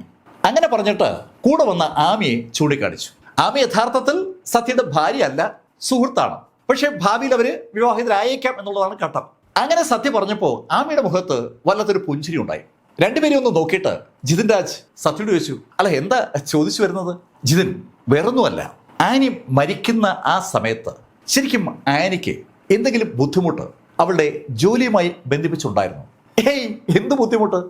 ആനിക്ക് അങ്ങനെ ഒരു ബുദ്ധിമുട്ട് ഉണ്ടാക്കേണ്ട കാര്യമില്ല. ഞങ്ങളുടെ ഫോം അലോട്ട് ചെയ്യുന്ന ഏതെങ്കിലും സ്ഥാപനത്തിൽ ഓഡിറ്റ് നടത്തി ആ റിപ്പോർട്ട് ടീം ലീഡറായ എനിക്ക് ഹാൻഡ് ഓവർ ചെയ്യുന്ന ജോലി മാത്രമാണ് ആനിക്ക് ഉണ്ടായിരുന്നത്. അതിൽ വേറെ ടെൻഷൻ അടിക്കാൻ കഴിയുന്ന ഒരു കാര്യം ഉണ്ടാവില്ല. അഥവാ എന്തെങ്കിലും ഉണ്ടെങ്കിൽ ആനി എന്നോട് പറഞ്ഞനെ. അങ്ങനെ ഒന്നും ആനി പറഞ്ഞിട്ടേ ഇല്ല. ജിതിൻ രാജ് അങ്ങനെ തീർത്തു പറഞ്ഞതും ഓഡിറ്റ് ഓഫീസുമായി ബന്ധപ്പെട്ട് എന്തെങ്കിലും കണ്ടെത്താമെന്നുള്ള പ്രതീക്ഷ സത്യയ്ക്കും ആമിക്കും ആ നിമിഷം നഷ്ടമാവുകയാണ്. എന്തായാലും അവര് ശരിക്കും നിരാശയോടുകൂടിയാണ് അവിടെ നിന്ന് മടങ്ങുന്നത്. അവർ വീട്ടിലേക്ക് വരുന്ന വഴിക്ക് നൈതിക് മുഹമ്മദിന്റെ അടുത്തുനിന്ന് കയറി. അവിടെ നൈതികിന്റെ അടുത്ത് സത്യ എത്തുമ്പോൾ അവിടെ രസകരമായ ഒരു രംഗം അരങ്ങേറിക്കൊണ്ടിരിക്കുകയാണ്. വൻതോതിൽ ഡേറ്റകളാണ് മൊബൈൽ ടവർ കണക്ട് ചെയ്ത് അവർ കളക്ട് ചെയ്തിരിക്കുന്നത്. ആ ഡേറ്റകളിൽ നിന്ന് അർജുനെ സഹായിച്ച ആളുകളെ കണ്ടെത്താനുള്ള ഒരു തീവ്ര ശ്രമത്തിലാണ് അവിടുത്തെ പോലീസുകാർ. അത് കണ്ട സത്യയുടെ കിളി പോയതുപോലെയായി. സത്യ നേരത്തെ ഒരു ഊഹം പറഞ്ഞിരുന്നു, അർജുൻ ആവില്ല കൊലപാതകം. പക്ഷെ അത് സമ്മതിച്ചു കൊടുക്കാൻ നിർവാഹമില്ലാത്ത നൈതിക് മുഹമ്മദ് അർജുനെ കൊലപാതകയാക്കാൻ വേണ്ടി ആ ഡേറ്റ കണ്ടെത്താനുള്ള ശ്രമത്തിലാണ്. നൈതിക് മുഹമ്മദിനോട് സംസാരിച്ചുകൊണ്ട് പ്രത്യേക കാര്യമില്ല എന്ന് മനസ്സിലായ സത്യ ആമിയെ വിളിച്ചുകൊണ്ട് അവിടെ നിന്ന് ഇറങ്ങി. അവര് നേരെ പോയത് സ്റ്റെല്ലയുടെ അടുത്തേക്കാണ്. സ്റ്റെല്ലയോട് സംസാരിച്ചതിന് ശേഷമാണ് അവര് ഈ പറഞ്ഞ കുറുവലങ്ങാടിലും അതുപോലെ ഓഡിറ്റ് ഓഫീസിലൊക്കെ പോയത്. ആ കാര്യങ്ങളൊക്കെ സ്റ്റെല്ലയോട് ഒന്ന് പങ്കുവെക്കാനായി സ്റ്റെല്ലയുടെ അടുത്തെത്തി. സ്റ്റെല്ലയോട് കാര്യങ്ങളൊക്കെ പറഞ്ഞപ്പോൾ സ്റ്റെല്ല പറഞ്ഞു, ഈ ജിതിൻ രാജ് എനിക്ക് അറിയാവുന്ന ഒരു കക്ഷിയാണ്. അയാള് അത്ര നല്ല കക്ഷിയായിട്ട് എനിക്ക് തോന്നുന്നില്ല. സ്റ്റെല്ല, അതെന്താ നീ അങ്ങനെ പറഞ്ഞത്? ഈ ജിതിന് ഈ അടുത്ത കാലത്തായി നമ്മുടെ പള്ളിയിൽ നിന്ന് കോട്ടയത്തേക്ക് പോകുന്ന വഴിയില്ലേ, അവിടെ ഒരു കൂറ്റൻ ബംഗ്ലാവ് പണി കഴിപ്പിച്ചിട്ടുണ്ട്. അതിനെന്താ, ഓഡിറ്റ് ഓഫീസിൽ വർക്ക് ചെയ്യുന്ന ആൾക്ക് ഒരു കൂറ്റൻ ബംഗ്ലാവ് പണി കഴിപ്പിച്ചൂടെ? ഏയ് സത്യ, നീ ആ ബംഗ്ലാവ് കാണാത്തതുകൊണ്ടാണ് ഈ ഡയലോഗ് പറഞ്ഞത്. ശരിക്കും അതൊരു ഒന്നൊന്നര സാധനമാണ്. അവൻ അത്ര പറയത്തക്ക ബാക്ക്ഗ്രൗണ്ട് ഒന്നും ഉണ്ടായിരുന്നില്ല. എന്നിട്ടും അവൻ ആ ബിൽഡിംഗ് അവിടെ വെച്ചെങ്കിൽ അതിന്റെ പിന്നിൽ എന്തെങ്കിലും തിരിമറി കാണും. ഏയ്, ഓഡിറ്റ് ഓഫീസിലേക്ക് എങ്ങനെ കൈക്കൂലി കിട്ടുന്നത്? നീ ആവശ്യമില്ലാത്ത കാര്യങ്ങളൊന്നും പറയാതെ. സത്യ, എൻ്റെ മനസ്സിൽ തോന്നിയതും കണ്ടതുമായ ഒരു കാര്യം ഞാൻ നിന്നോട് പറഞ്ഞു, അത്രയേ ഉള്ളൂ. അന്ന് ഒത്തിരി വൈകിട്ടാണ് ചെല്ലിൻ്റെ അടുത്തുനിന്ന് സത്യയും ആമിയും വീട്ടിലേക്ക് മടങ്ങിയത്. അവര് സ്റ്റീഫൻ താമസിക്കുന്ന അതേ വസതിയിലാണ് ഇപ്പൊ താമസിക്കുന്നത്. സ്റ്റീഫന്റെ ബോഡി കിടന്ന ആ ഭാഗത്തെത്തുമ്പോൾ ശരിക്കും വാഹനത്തിൽ ഇരിക്കുമ്പോൾ പോലും സത്യയുടെ കണ്ണുകൾ അറിയാതെ ആ ഭാഗത്തേക്ക് നോക്കിപ്പോകും. കാർ ഒതുക്കിയ സത്യയും ആമിയും പുറത്തെ ലൈറ്റുകൾ ഇട്ടതിന് ശേഷം വാതിൽ തുറന്ന് അകത്തേക്ക് കടന്നു. വാതിൽ തുറന്ന് അകത്തേക്ക് കിടന്ന സത്യ പെട്ടെന്ന് അറിയാതെ നിന്നു പോവുകയാണ്. സത്യയുടെ തൊട്ടുപുറകെ ആമയുണ്ട്. ആമയെ സത്യ പെട്ടെന്ന് തടുത്തു. സത്യ കൈകൊണ്ട് ആമയെ തടുത്തതും ആമയും പെട്ടെന്നങ്ങ് നിന്നു. പെട്ടെന്നാണ് സത്യയുടെ മുന്നിലൂടെ ഒരു പ്രകാശം ഇങ്ങനെ കടന്നുപോയത്. ശരിക്കും ഒരു കത്തി ഇങ്ങനെ കടന്നു പോയപ്പോൾ ഉണ്ടായ പ്രകാശമാണ്. ആ മുറിയിലെ ലൈറ്റുകൾ ഇടാൻ സത്യക്ക് സമയം കിട്ടും മുമ്പ് ഒരു കത്തി സത്യയുടെ കണ്ണിന്റെ മുന്നിലൂടെ ഇങ്ങനെ കടന്നു വന്നു.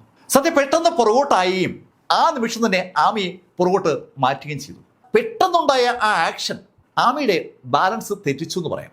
ആമി പുറകിലത്തെ വാതിലില് ഇടിക്കുന്ന ശബ്ദം സത്യക്ക് കേൾക്കാം. സത്യ അടുത്ത നിമിഷം ഒന്ന് ഉയർന്നു. നിന്ന നിൽപ്പിൽ മുന്നോട്ട് ഉയർന്ന സത്യയുടെ ഇടത് കാല് വായുവിലൊന്ന് ആഞ്ഞു പതിച്ചതും ഒരു ശബ്ദത്തോടു കൂടി ആരോ തറയിൽ വീഴുന്ന ശബ്ദം കേട്ടു. പെട്ടെന്ന് ധൈര്യം സംഭരിച്ച ആമി മുന്നോട്ട് നീങ്ങി വലതുവശത്തെ ചുവരിൽ ഒന്ന് കൈയമർത്തിയതും ആ മുറിയിലെ ലൈറ്റുകൾ പ്രകാശിച്ചു. ആ സമയത്ത് ആ മുറിയിൽ അവർക്ക് പുറമെ 4 ആളുകൾ കൂടി ഉണ്ട്. അതിൽ ഒരാളാണ് തറയിൽ കിടക്കുന്നത്. സത്യയുടെ നേരെ കൈവീശിയ ആളെ സത്യ കൃത്യമായി ഐഡന്റിഫൈ ചെയ്യും ഒറ്റ ചവിട്ടിന് അയാളെ തറയിടുകയും ചെയ്തതാണ്. പെട്ടെന്ന് ലൈറ്റ് വീണതും ആ 3 പേരും ഒന്ന് പതറി. പക്ഷേ ആ പതർച്ച ഏതാനും സെക്കൻഡുകളേ ഉണ്ടായിരുന്നുള്ളൂ. അടുത്ത നിമിഷത്തിൽ അവന്മാർ 3 ഒരുമിച്ച് മുന്നോട്ട് കുതിച്ച അവരുടെ കയ്യിൽ നഞ്ചക്ക് പോലുള്ള ആയുധങ്ങളുണ്ട്.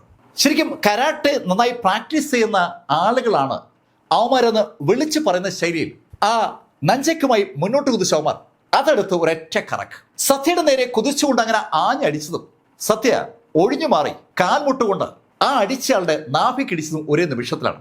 അയാളുടെ പുറത്ത് ഇടിയേക്കുമ്പോഴേക്കും മറുഭാഗത്തുനിന്ന് സത്യയുടെ കവള് ലക്ഷ്യമാക്കിക്കൊണ്ട് ഒരാളുടെ കൈ അതിവേഗതയിൽ സത്യയുടെ നേരെ പാഞ്ഞു വരികയാണ്. സത്യ ആ നിമിഷത്തിൽ ഒന്ന് കുരിഞ്ഞ് വലത് കൈകൊണ്ടുകൊണ്ട് ഒരു ഇടിയിടിച്ചതും അയാൾ ഒരു സ്റ്റെപ്പ് പുറകോട്ട് മാറി.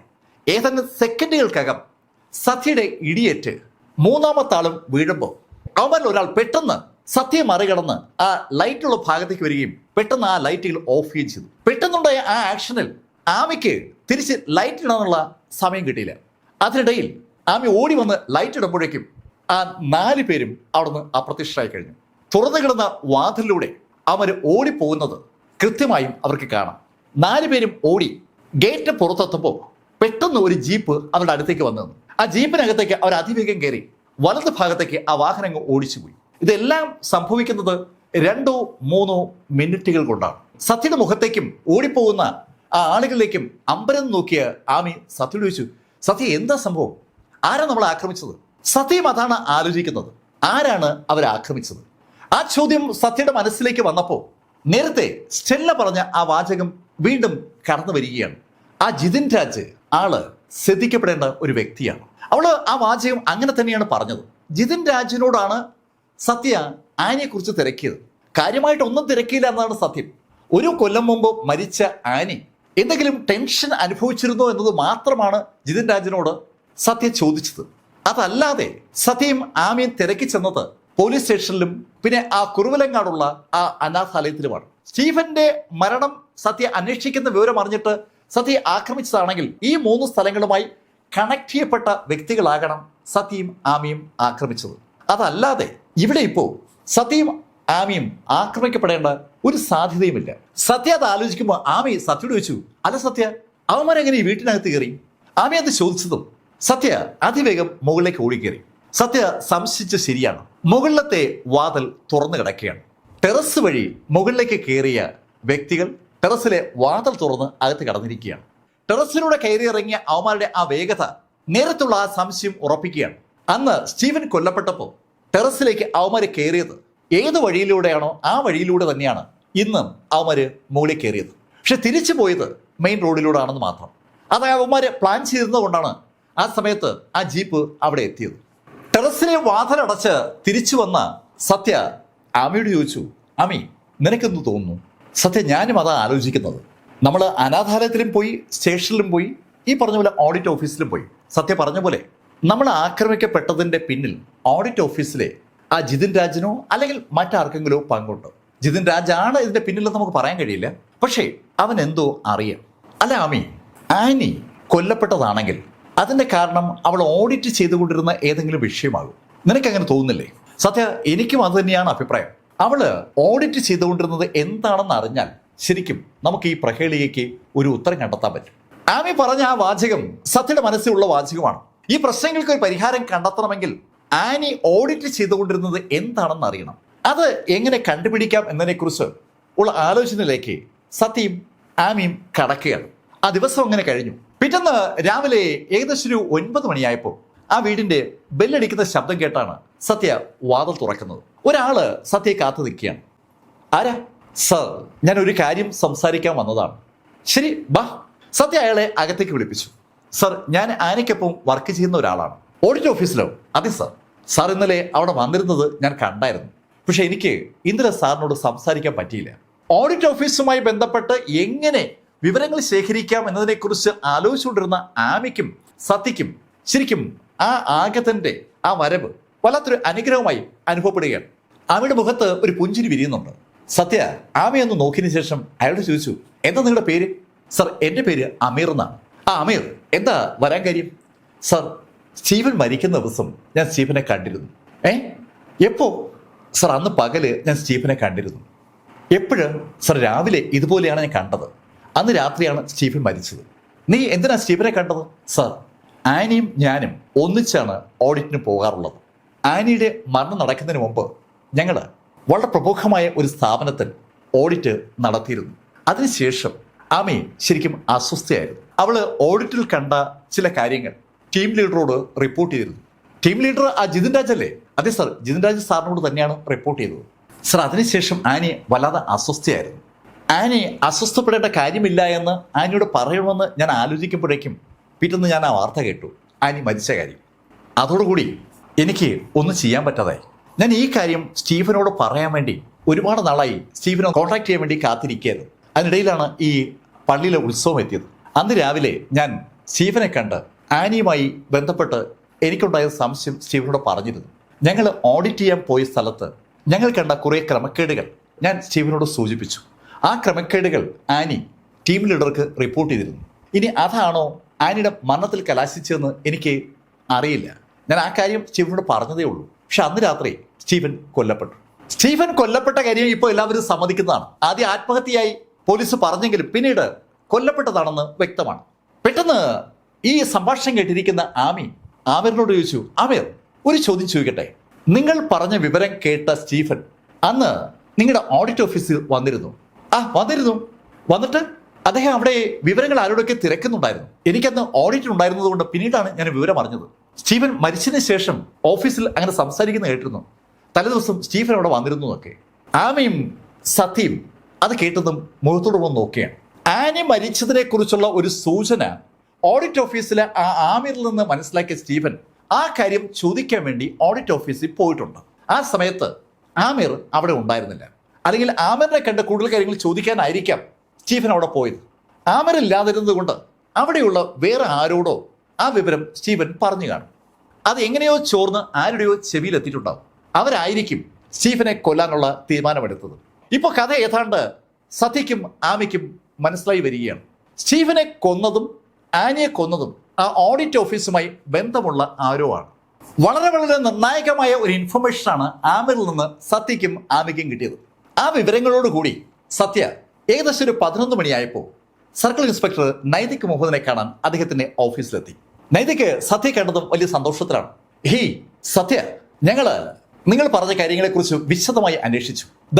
ഇത് കണ്ടോ, ഇവര് 5 പേരും ബാംഗ്ലൂരിലെ അറിയപ്പെടുന്ന കൊട്ടേഷൻ ഗാങ് ആണ്. അവര് ഈ പള്ളി പരിപാടിയുടെ അന്ന് രാത്രി ഇവിടെ ഉണ്ടായിരുന്നു. ഇവിടെ എന്ന് പറയുമ്പോൾ സത്യക്ക് മനസ്സിലായല്ലോ, സ്റ്റീഫന്റെ വീടിന്റെ തൊട്ടടുത്ത്. ഇവരാണ് അർജുനെ സ്റ്റീഫനെ ഇല്ലാതാക്കാൻ സഹായിച്ചത്. അങ്ങനെ പറഞ്ഞ നൈതിക് മുഹമ്മദ് ആ 5 പേരുടെയും പേര് വിവരങ്ങളും ഫോട്ടോയും ഫോൺ നമ്പറും ഉൾപ്പെടെ സത്യയുടെ മുന്നിലേക്ക് വെച്ചു. ശരിക്കും അവരെ 5 പേരും അറിയപ്പെടുന്നത് പ്രൊഫഷണൽ കൊലപാതകളായിട്ടാണെങ്കിലും അവരുടെ പേരിൽ ഒരു കേസ് പോലും ഇല്ല എന്ന കാര്യം നൈതിക് സത്യയോട് ഇതിനിടയിൽ പറയുകയും ചെയ്തു. സത്യ ഫോട്ടോയിലേക്ക് നോക്കിയിരിക്കുമ്പോഴാണ് നൈതിക് ആ ഡയലോഗ് പറയുന്നത്. ആ ഫോട്ടോയിലേക്ക് നോക്കിയ സത്യ നൈതിക്കിനോട് പറഞ്ഞു, സർ വേറൊരു വിഷയം ഉണ്ടായി. എന്ത് വിഷയം? സർ, ഇന്നലെ രാത്രി ഞങ്ങൾ വീട്ടിലേക്ക് കയറിയപ്പോൾ എന്നെയും ആമിയും ചില ആളുകൾ ആക്രമിച്ചു. സത്യ എന്താ പറയുന്നത്? അതെ സർ, 4 ഗുണ്ടകൾ. ആ ഗുണ്ടകൾക്ക് ഈ കാണുന്ന ഫോട്ടോയിലുള്ള ആളുകളുമായി സാമ്യമുണ്ട്. നൈതിക്ക് മുന്നിൽ വെച്ച ആ ഫോട്ടോഗ്രാഫ്സും സത്യയെ ആക്രമിച്ച ആളുകളും ഒരേ മുഖമുള്ളവരാണെന്ന് കേട്ടപ്പോൾ നൈതിക്കിന്റെ മുഖത്ത് വല്ലാത്തൊരു അതിശയം. അർജുനൊപ്പം കൂടി സ്റ്റീഫനെ ഇല്ലാതാക്കാൻ ശ്രമിച്ച ആളുകൾ ഇത് സത്യം ഇല്ലാതാക്കാൻ ശ്രമിക്കുന്നു. അങ്ങനെ ഒരു ചിന്തയാണ് പെട്ടെന്ന് നൈതിക്കിന്റെ മനസ്സിലുണ്ടായത്. അത് വായിച്ചറിഞ്ഞ സത്യ നൈതിക്കിനോട് പറഞ്ഞു, സർ ഞാൻ വീണ്ടും പറയുന്നു, ഇത് അർജുനുമായി ബന്ധപ്പെട്ട കേസല്ല. സത്യ, അതങ്ങനെയല്ല. നീ അർജുനോട് സംസാരിച്ച കാര്യം ആരെങ്കിലും അറിഞ്ഞു കാണും, അല്ലെങ്കിൽ ഈ കേസുമായി ബന്ധപ്പെട്ട് കാര്യങ്ങൾ തിരക്കുന്നത് ആളുകൾ അറിഞ്ഞിട്ടുണ്ടാവും. സർ, ആ ലോജിക്ക് ശരിയാവില്ല. നിങ്ങൾ അർജുനെ അറസ്റ്റ് ചെയ്ത് കഴിഞ്ഞു, അർജുന്റെ കൂട്ടാളികളെ നിങ്ങൾ പിടിക്കുകയും ചെയ്യും. അതും ഞാൻ തമ്മിൽ എന്ത് ബന്ധം? എന്നെ അന്വേഷിച്ചെത്തിയ ആളുകൾ അങ്ങനെയൊന്നും എത്തിയതല്ല. സത്യ, പിന്നെ എങ്ങനെ എത്തിയെന്നാ താങ്കൾ പറഞ്ഞു വരുന്നത്? സർ ഇതുവരെ അന്വേഷിച്ചത് സ്റ്റീഫനെ കൊന്ന ആളുകളെ കുറിച്ചാണ്. ശരിക്കും സ്റ്റീഫനെ കൊല്ലാനുള്ള കാരണം അതിനെക്കുറിച്ച് സാർ എപ്പോഴെങ്കിലും തിരക്കിയായിരുന്നു. അത് പിന്നെ നമുക്ക് അറിഞ്ഞൂടെ? അർജുൻ വെള്ളം അടിച്ചുകൊണ്ട് അവിടെ ചെന്ന് തന്നെ സ്റ്റീഫനെ കൊല്ലാൻ വേണ്ടിയല്ലേ? അതിനു വേണ്ടിയല്ലേ അവൻ ഗുണ്ടകളെ കൊണ്ടുവന്നത്? സാർ എന്തായി പറയുന്നത്? സ്റ്റീഫനെ കൊല്ലാൻ അർജുൻ എന്തിനു ശ്രമിക്കണം? അതിന്റെ കാരണമാണ് ഞാൻ ചോദിക്കുന്നത്. സത്യയുടെ ആ ചോദ്യത്തിന്റെ ഉള്ളിൽ ശരിക്കും നേരത്തെ SP ഓഫീസിലെ ആളുകളും DYSP ഓഫീസിലെ ആളുകളും ചോദിച്ച അതേ ചോദ്യമാണ് കിടക്കുന്നത്. സ്റ്റീഫനെ കൊല്ലാൻ അർജുന് വ്യക്തമായ കാരണം ഉണ്ടാകണം. അങ്ങനെ ഒരു മോട്ടീവ് ഇതുവരെയും കണ്ടുപിടിക്കാൻ പോലീസിന് പറ്റിയിട്ടില്ല. സ്റ്റീഫനും അർജുനും തമ്മിൽ പലപ്പോഴും വഴക്കുണ്ടാകുമെന്നുള്ള കാര്യം പൊതുവെ എല്ലാവർക്കും അറിയാം. അതിന്റെ പേരിൽ സ്റ്റീഫൻ അങ്ങ് തട്ടിക്കളയാമെന്ന് അർജുൻ വിചാരിച്ചുവെന്നും അതിനുവേണ്ടി ബാംഗ്ലൂരിൽ നിന്ന് 5 പേരടങ്ങിയ ഒരു സംഘത്തെ അർജുൻ കൊട്ടേഷൻ നൽകി കൊണ്ടുവന്നെന്നും അവരെ ഉപയോഗിച്ച് സ്റ്റീഫനെ തട്ടിയെന്നൊക്കെ പറഞ്ഞാൽ കോടതി അത് മുഖവിലേക്ക് എടുക്കില്ല, ആരും മുഖവിലേക്ക് എടുക്കില്ല. പക്ഷേ ആ 5 ആളുകൾ ഇവിടെ വന്നിരുന്നു എന്നുള്ള കാര്യത്തിൽ സംശയമൊന്നുമില്ല. ആ 5 പേരുടെയും ടെലിഫോൺ നമ്പർ ഇപ്പോൾ പോലീസിന്റെ കൈവശമുണ്ട്. ശരിക്കും നൈതിക്ക് ഒരു പ്രശ്നത്തിലാണ്. ആ 5 ആളുകളുടെയും ടെലിഫോൺ നമ്പർ കിട്ടിയ ആ നിമിഷത്തിൽ അവരുടെ കോൾ ഡേറ്റ റെക്കോർഡ് നൈതിക ടീമും കളക്ട് ചെയ്തിരുന്നു. ആ കോൾ ഡേറ്റ റെക്കോർഡിൽ ഒരിടത്ത് പോലും അർജുനെ കോൺടാക്ട് ചെയ്തതിന്റെ ഒരു സൂചനയുമില്ല. അർജുനുമായി ബന്ധപ്പെട്ട ഒരു നമ്പറുകളും ആ ആളുകളുമായി കോൺടാക്ട് ചെയ്യുന്ന കൂട്ടത്തിലുമില്ല.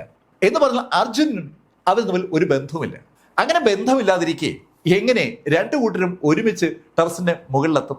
അതുകൊണ്ട് തന്നെ അവിടെ ഒരു സംശയം ഉണ്ടാവുകയാണ്. അതിപ്പോൾ നൈതിക്കിന്റെ മനസ്സിലുണ്ട്. ഇപ്പോൾ SP ഓഫീസിലെയും അതുപോലെ DOS ഓഫീസിലെയും ആ അന്വേഷണ സംഘം ആ കാര്യം ചർച്ച ചെയ്തതേ ഉള്ളൂ. അപ്പോഴാണ് ശരിക്കും സത്യ എത്തുന്നത്. സത്യ ആ വിഷയവുമായി കണക്ട് ചെയ്ത് സംസാരിച്ചു തുടങ്ങിയതും നൈതിക്ക് സത്യയോട് പറഞ്ഞു, സത്യ ശരിക്കും ഞങ്ങളും കൺഫ്യൂഷനിലാണ്. സർ, അതാ ഞാൻ പറഞ്ഞത്, എന്നെ ആക്രമിച്ച ആളുകളും സ്റ്റീഫനെ കൊന്ന ആളുകളും ഈ രണ്ട് കാര്യങ്ങളും ചെയ്യുന്നതിന് പിന്നിൽ ഒരു കാരണമുണ്ട്. ആ കാരണം സാർ വിചാരിക്കും പോലെ സ്റ്റീഫന്റെ മരണമൊന്നുമല്ല. ശരിക്കും അത് ആനിയുടെ മരണമാണ്. ആനിയുടെ മരണവും സത്യം എന്താ ഈ പറയുന്നത്? ആനി ഒരു കൊല്ലം മുമ്പ് ഇതേ കെട്ടത്തിന് മുകളിൽ നിന്ന് ചാടി ആത്മഹത്യ ചെയ്തതല്ലേ? സാർ, അതാ ഞാൻ പറഞ്ഞത്, ആനിയുടെ മരണമാണ് വിഷയമെന്ന്. സാർ ഇപ്പോഴും പറയുന്നു ആനി ചാടി ആത്മഹത്യ ചെയ്തു എന്ന്. പക്ഷേ ഞാൻ കളക്ട് ചെയ്ത വിവരങ്ങൾ എന്നോടൊരു കാര്യം പറയുന്നുണ്ട്. അതനുസരിച്ച് ആനി കൊല്ലപ്പെട്ടതാണ്. സത്യ അത് പറഞ്ഞതും നൈതിക് മുഹമ്മദ് രണ്ട് കൈയും മേശപ്പുറത്ത് ആഞ്ഞടിച്ചു പോവുകയാണ്. ശരിക്കും അയാൾ അമ്പരന്ന് പോവുകയാണ്. സത്യ എന്തായി പറയുന്നത്? ഒരു കൊല്ലം മുമ്പ് ആത്മഹത്യ ചെയ്ത് ആനി കൊല്ലപ്പെട്ടതാണെന്നോ? എന്ത് തെളിവിന്റെ അടിസ്ഥാനത്തിലാണ് സത്യ ഇങ്ങനെ പറയുന്നത്? അങ്ങനെ നൈതിക് ദേഷ്യത്തോടെ ചോദിച്ചതും സത്യ നൈതിക്കിനോടായി പറഞ്ഞു, സർ, ആനി കൊല്ലപ്പെട്ടതാണെന്നുള്ള വിവരം സ്റ്റീഫൻ അറിയുന്നത് സ്റ്റീഫൻ മരിക്കുന്ന അന്ന് പകലാണ്. അത് ശരിയാണോ എന്ന് അറിയാനായി സ്റ്റീഫൻ ഓഡിറ്റ് ഓഫീസ് വരെ പോയിരുന്നു. സ്റ്റീഫൻ ഓഡിറ്റ് ഓഫീസിൽ പോയി മടങ്ങി വന്ന ആ രാത്രിയാണ് സ്റ്റീഫൻ കൊല്ലപ്പെട്ടത്. അതിനെക്കുറിച്ച് തിരക്കാനാണ് ഞാനും ഓഡിറ്റ് ഓഫീസിൽ പോയത്. ഞാനും ഓഡിറ്റ് ഓഫീസിൽ പോയി വന്ന അതേ രാത്രിയിൽ ആക്രമിക്കപ്പെട്ടിരിക്കുകയാണ്. എനിക്ക് ഇത് തമ്മിൽ കണക്ഷൻ ഉണ്ടെന്ന് വ്യക്തമായ ബോധ്യമുണ്ട്. സത്യം പറഞ്ഞുകൊണ്ടുവരുന്ന കാര്യത്തിൽ ഒരു കഴമ്പുണ്ടെന്ന് പെട്ടെന്ന് നൈതിക്കിന് തോന്നി. നൈതിക്ക് ഉടൻ തന്നെ അദ്ദേഹത്തിന്റെ കൂടെയുള്ള ആ അന്വേഷണ സംഘത്തിലെ ആളുകളെ കൂടി അവിടേക്ക് വിളിപ്പിച്ചു. പെട്ടെന്നാണ് അതൊരു കോൺഫറൻസ് മുറിയായി മാറിയത്. സർക്കിൾ ഇൻസ്പെക്ടർ ആ മുറിയിൽ ഒരു 10-20ഓളം ആൾക്കാർക്ക് ഇരിക്കാവുന്ന എല്ലാ പശ്ചാത്തലമുണ്ട്. അവിടെ ആ അന്വേഷണ സംഘാംഗങ്ങൾ എല്ലാം ഹാജരായതും നൈതിക്ക് അവരോടായി പറഞ്ഞു, കഴിഞ്ഞ 24 മണിക്കൂറായി നമ്മൾ അലട്ടുന്ന ഒരുപാട് ചോദ്യങ്ങളുണ്ട്. ആ ചോദ്യങ്ങൾ നമ്മൾ പരസ്പരം ചോദിച്ചതാണ്. അതിനെക്കുറിച്ച് സത്യയ്ക്ക് ഇപ്പോൾ നിങ്ങളോട് ചില കാര്യങ്ങൾ പറയാനുണ്ട്. നൈതിക് മുഹമ്മദുമായി ബന്ധപ്പെട്ട് കഴിഞ്ഞ ദിവസങ്ങളിൽ സത്യയെ കണ്ടിട്ടുള്ളത് കൊണ്ട് തന്നെ അന്വേഷണ സംഘത്തിലെ ബാക്കി പോലീസുകാർക്കും SP ഓഫീസിലെയും DOS ഓഫീസിലെയും സഹപ്രവർത്തകർക്കും നൈതിക്ക് അങ്ങനെ പറഞ്ഞപ്പോൾ അത് പ്രത്യേകിച്ച് അതിശയൊന്നും തോന്നില്ല. സത്യ എല്ലാവരോടായി പറഞ്ഞു, എൻ്റെ സുഹൃത്താണ് സ്റ്റീഫൻ. സ്റ്റീഫന്റെ മരണം ആത്മഹത്യ അല്ല എന്ന് അവൻ്റെ കൂട്ടുകാരി പറഞ്ഞതുകൊണ്ടാണ് ഞാൻ ബാംഗ്ലൂരിൽ നിന്ന് ഇവിടം വരെ എത്തിയത്. ഞാൻ എൻ്റെ സംശയങ്ങൾ ശ്രീ നൈതിക്കിനോട് പങ്കുവച്ചപ്പോൾ അദ്ദേഹം അത് സീരിയസ് ആയി അന്വേഷിച്ചതുകൊണ്ടാണ് കൊലപാതകമാണെന്ന് തെളിഞ്ഞത്. പക്ഷെ കൊലപാതകം ആണെന്ന് തെളിഞ്ഞപ്പോൾ വളരെ യാദൃശ്യവശാൽ അർജുൻ സ്വയം കുറ്റമേറ്റപ്പോൾ നമ്മുടെ എല്ലാവരുടെയും ശ്രദ്ധ അർജുനിലേക്ക് മാത്രം ഒതുങ്ങിപ്പോയി. അവിടെ നമുക്ക് എല്ലാവർക്കും അറിയാം നമുക്ക് പാളിച്ച പറ്റിയത്. അർജുൻ ഒറ്റയ്ക്ക് ആ കൊല നടത്താൻ പറ്റില്ല എന്നുള്ള കാര്യം നമ്മൾ ആ സമയത്തെങ്ങും മറന്നുപോയതാണ്. എന്തായാലും വിഷയം അതല്ല. സ്റ്റീഫൻ കൊല്ലപ്പെടുന്ന ദിവസം രാവിലെ 9 മണിക്ക് സ്റ്റീഫന് ഒരു സന്ദർശകനുണ്ടായിരുന്നു. ആ സന്ദർശകൻ സ്റ്റീഫനോട് ഒരു കാര്യം പറഞ്ഞു. ആ പറഞ്ഞ കാര്യത്തെക്കുറിച്ച് കൂടുതൽ വിവരങ്ങൾ തിരക്കാനായി സ്റ്റീഫൻ അന്ന് ഏകദേശം ഒരു 12 മണിയോടുകൂടി ഓഡിറ്റ് ഓഫീസിൽ പോയിരുന്നു. സ്റ്റീഫൻ ഓഡിറ്റ് ഓഫീസിൽ നിന്ന് നേരെ പോയത് മുനിസിപ്പാലിറ്റിയിലെ ടൗൺ ഹാളിലേക്കാണ്. അവിടെ പിറ്റേ ദിവസം നടക്കുന്ന സംഗീത പരിപാടിയുമായി ബന്ധിപ്പിച്ച ഒരുക്കങ്ങളൊക്കെ നോക്കിയതിനു ശേഷം സ്റ്റീഫൻ അവൻ്റെ മ്യൂസിക് ട്രൂപ്പിൻ്റെ അടുത്ത് പോയിരുന്നു. അതിനുശേഷം വൈകിട്ട് ജിമ്മിലും പോയി. അത് കഴിഞ്ഞ് മടങ്ങിയെത്തിയ സ്റ്റീഫൻ ടെറസിന് മുകളിൽ പള്ളിയിലെ ആഘോഷ പരിപാടികൾ കണ്ടുകൊണ്ടിരിക്കുമ്പോഴാണ് യഥാർത്ഥത്തിൽ മരിക്കുന്നത്. അതൊരു കൊലപാതകമാണെന്ന് നമുക്കറിയാം. ശരിക്കും ആ കൊലപാതകവും സ്റ്റീഫന്റെ ആ ദിവസത്തെ യാത്രകൾ തമ്മിൽ ബന്ധമുണ്ടോ എന്നൊരു അന്വേഷണമാണ് ഞാൻ നടത്തി നോക്കിയത്. എനിക്കും കഴിഞ്ഞ ദിവസം രാവിലെ ഒരു സന്ദർശകനുണ്ടായിരുന്നു. ആ സന്ദർശകൻ പറഞ്ഞ കാര്യങ്ങൾ കേട്ടപ്പോൾ ഞാനും അതിനെക്കുറിച്ച് അറിയാൻ ഓഡിറ്റ് ഓഫീസിൽ പോയിരുന്നു. ഓഡിറ്റ് ഓഫീസിൽ പോയതിനു ശേഷം മടങ്ങി വന്ന ഞാൻ ഇവിടെ വന്നിരുന്നു. അത് കഴിഞ്ഞ് ഞാൻ എൻ്റെ സുഹൃത്തിനെ കാണാൻ പോയി. അത് കഴിഞ്ഞ് രാത്രിയാണ് ഞാൻ ഈ വീട്ടിലെത്തിയത്. വീട്ടിൽ എന്നെ എതിരേക്കാൻ ഗുണ്ടകളുണ്ടായിരുന്നു. ആ ഗുണ്ടകളുടെ ആക്രമണത്തിൽ നിന്ന് കഷ്ടിച്ചാണ് ഞാനും ആമിയും രക്ഷപ്പെട്ടത്. ഇവിടെ വന്നപ്പോൾ നൈതിക് സാർ ചില ഫോട്ടോകൾ ഞങ്ങളെ കാണിച്ചു. ആ ഫോട്ടോയിൽ കാണുന്ന ആളുകളാണ് ഞങ്ങളെ ആക്രമിച്ചത്. ആ ആളുകൾ ബാംഗ്ലൂരിൽ നിന്നുള്ള ആളുകളാണെന്ന് നിങ്ങൾ ഐഡന്റിഫൈ ചെയ്തിട്ടുമുണ്ട്. അവർക്ക് അർജുനുമായി ഒരു ബന്ധവുമില്ല എന്നതിൽ സംശയമൊന്നുമില്ല. അങ്ങനെയാണെങ്കിൽ ഞാൻ പോയ 3 സ്ഥലങ്ങൾ അവിടെ നിന്നായിരിക്കണം എന്നെ ആക്രമിക്കാനുള്ള തീരുമാനം ഉണ്ടായത്. ഒരു സ്ഥലം എൻ്റെ കൂട്ടുകാരി സ്റ്റെല്ലയുടേതാണ്. എന്നാലും അവളല്ല ഇതിൻ്റെ പിന്നിൽ. രണ്ടാമത്തത് ഇവിടെ ഈ പോലീസ് സ്റ്റേഷനാണ്. ഈ പോലീസ് സ്റ്റേഷനിൽ നിങ്ങൾ ഇത്രയും പേരാ ഉള്ളത്. നിങ്ങളിൽ ആരാണ് എന്നെ കൊല്ലാനുള്ള കൊട്ടേഷൻ കൊടുത്തതെന്ന് മാത്രം നിങ്ങൾ പറഞ്ഞാൽ മതി. അത്രയും പറഞ്ഞ് സത്യം നിർത്തിയപ്പോൾ അവിടെയുള്ള പോലീസുകാരൊക്കെ അമ്പരപ്പോടെ മുഖത്തോടെ നോക്കിയിട്ട് ഒന്ന് പൊട്ടിച്ചിരിച്ചു. സത്യ എന്തായി പറയുന്നത്? ഞങ്ങൾ സത്യ കൊല്ലാൻ കൊട്ടേഷൻ കൊടുത്തു. എനിക്കറിയാം നിങ്ങൾ കൊട്ടേഷൻ കൊടുക്കില്ലെന്ന്. പക്ഷേ ഞാൻ പോയ മൂന്നാമത്തെ സ്ഥലമുണ്ടല്ലോ, ഓഡിറ്റ് ഓഫീസ്. അവിടെ ഞാനും പോയിരുന്നു, അതുപോലെ സ്റ്റീഫനും പോയിരുന്നു. ശ്രദ്ധിച്ചാൽ നിങ്ങൾക്ക് ഒരു കാര്യം മനസ്സിലാവും. ഞാനും സ്റ്റീഫനും ഒരുപോലെ പോയ ഒരേ സ്ഥലം ആ ഓഡിറ്റ് ഓഫീസാണ്. ബാക്കി സ്റ്റീഫൻ പോയ സ്ഥലത്തുനിന്ന് ഞാൻ പോയിട്ടില്ല, ഞാൻ പോയ സ്ഥലത്തുനിന്ന് സ്റ്റീഫനും പോയിട്ടില്ല. ഞങ്ങൾ രണ്ടുപേരും ആക്രമിക്കപ്പെട്ടു. അങ്ങനെയാണെങ്കിൽ ആ ഓഡിറ്റ് ഓഫീസിന് ഈ ആക്രമണങ്ങളുമായി ബന്ധമുണ്ട്. സത്യ പറഞ്ഞ കാര്യങ്ങൾ ശരിക്കും ആ എൻ്റെ ടീമിനും വല്ലാത്തൊരു ഊർജം നൽകിയിരിക്കുകയാണ്. ഇതുവരെ അവരൊക്കെ പരസ്പരം സംസാരിച്ചുകൊണ്ടിരുന്നത് ആ വിഷയമാണ്. ശരിക്കും സ്റ്റീഫനെ പോലെ ഒരാളെ കൊല്ലാനുള്ള മോട്ടീവ് എന്താണ്? ഇപ്പോൾ ഒരു മോട്ടീവ് അവർക്ക് മനസ്സിലാവുന്നുണ്ട്. പക്ഷെ എന്താണ് ആ മോട്ടീവ് എന്ന് അറിയില്ലെങ്കിലും ആ മോട്ടീവ് ഉണ്ടായിരിക്കുന്നത് ആ ഓഡിറ്റ് ഓഫീസുമായി ബന്ധപ്പെട്ടാണ്. ഓഡിറ്റ് ഓഫീസിൽ ആരെ പൊക്കിയാൽ ആ മോട്ടീവ് കണ്ടുപിടിക്കാൻ പറ്റും. ആ ഒരു വിഷയത്തിലേക്ക് പെട്ടെന്ന് ചർച്ച തിരിഞ്ഞതും സത്യ നൈതിക്കിനോടായി പറഞ്ഞു, സർ, അവിടെ ആനിയുടെ ടീം ലീഡർ ഒരു ജിതിൻ രാജ് ഉണ്ട്. അയാളെയാണ് ഞാൻ കണ്ടത്. അതിനുശേഷമാണ് ഞാൻ ആക്രമിക്കപ്പെട്ടത്. നമുക്ക് അയാളിൽ നിന്ന് തുടങ്ങിയാലോ? അങ്ങനെ സത്യ ചോദിച്ചതും നൈതിക്കിന്റെ മുഖത്തൊരു പുഞ്ചിരി വിരിഞ്ഞു. സത്യ, ഇനി ഞാൻ ഏറ്റു. ഇന്ന് വൈകിട്ട് ജിതിൻ രാജ് ഇവിടെ ഉണ്ടാകും. സത്യ ഒരു കാര്യം ചെയ്യും, രാത്രി ഒരു 8:30 മണിയാകുമ്പോൾ ഇവിടേക്ക് വാ. നമ്മൾ ജിതിൻ രാജിനെ പൊക്കുന്ന കാര്യം എന്തായാലും ഓഡിറ്റ് ഓഫീസിൽ വേറെ ആരും അറിയണ്ട. വേറെ ആരെങ്കിലും ഇതിനകത്ത് ബന്ധപ്പെട്ട് നിൽക്കുകയാണെങ്കിൽ അവര് തൽക്കാലം അറിയാതിരിക്കുന്നതാണ് നല്ലത്. നൈതിക് മുഹമ്മദ് ശരിക്കും ഒരു സൂക്ഷ്മ ബുദ്ധിയുള്ള പോലീസ് ഓഫീസർ തന്നെയാണ്. നൈതികിന്റെ മറുപടി കേട്ടപ്പോൾ സത്യയ്ക്ക് അത് ഉറപ്പായി. നൈതിക് പറഞ്ഞതുപോലെ തന്നെയാണ് ചെയ്യേണ്ടതെന്നുള്ള കാര്യത്തിൽ ആ പോലീസ് ഉദ്യോഗസ്ഥർക്ക് സംശയമില്ല. ആ പോലീസ് ഉദ്യോഗസ്ഥർ ചിലർക്ക് രാത്രി ജിതിൻ രാജിനെ പൊക്കാനുള്ള കൊട്ടേഷൻ നൈതിക് കൊടുത്തു. അത്തരം ഒരു കൊട്ടേഷന് വേണ്ടി കാത്തിരിക്കുകയായിരുന്നു ആ ഉദ്യോഗസ്ഥർ എന്ന് വൈകുന്നേരം അവരെ കണ്ടപ്പോൾ സത്യയ്ക്ക് മനസ്സിലായി.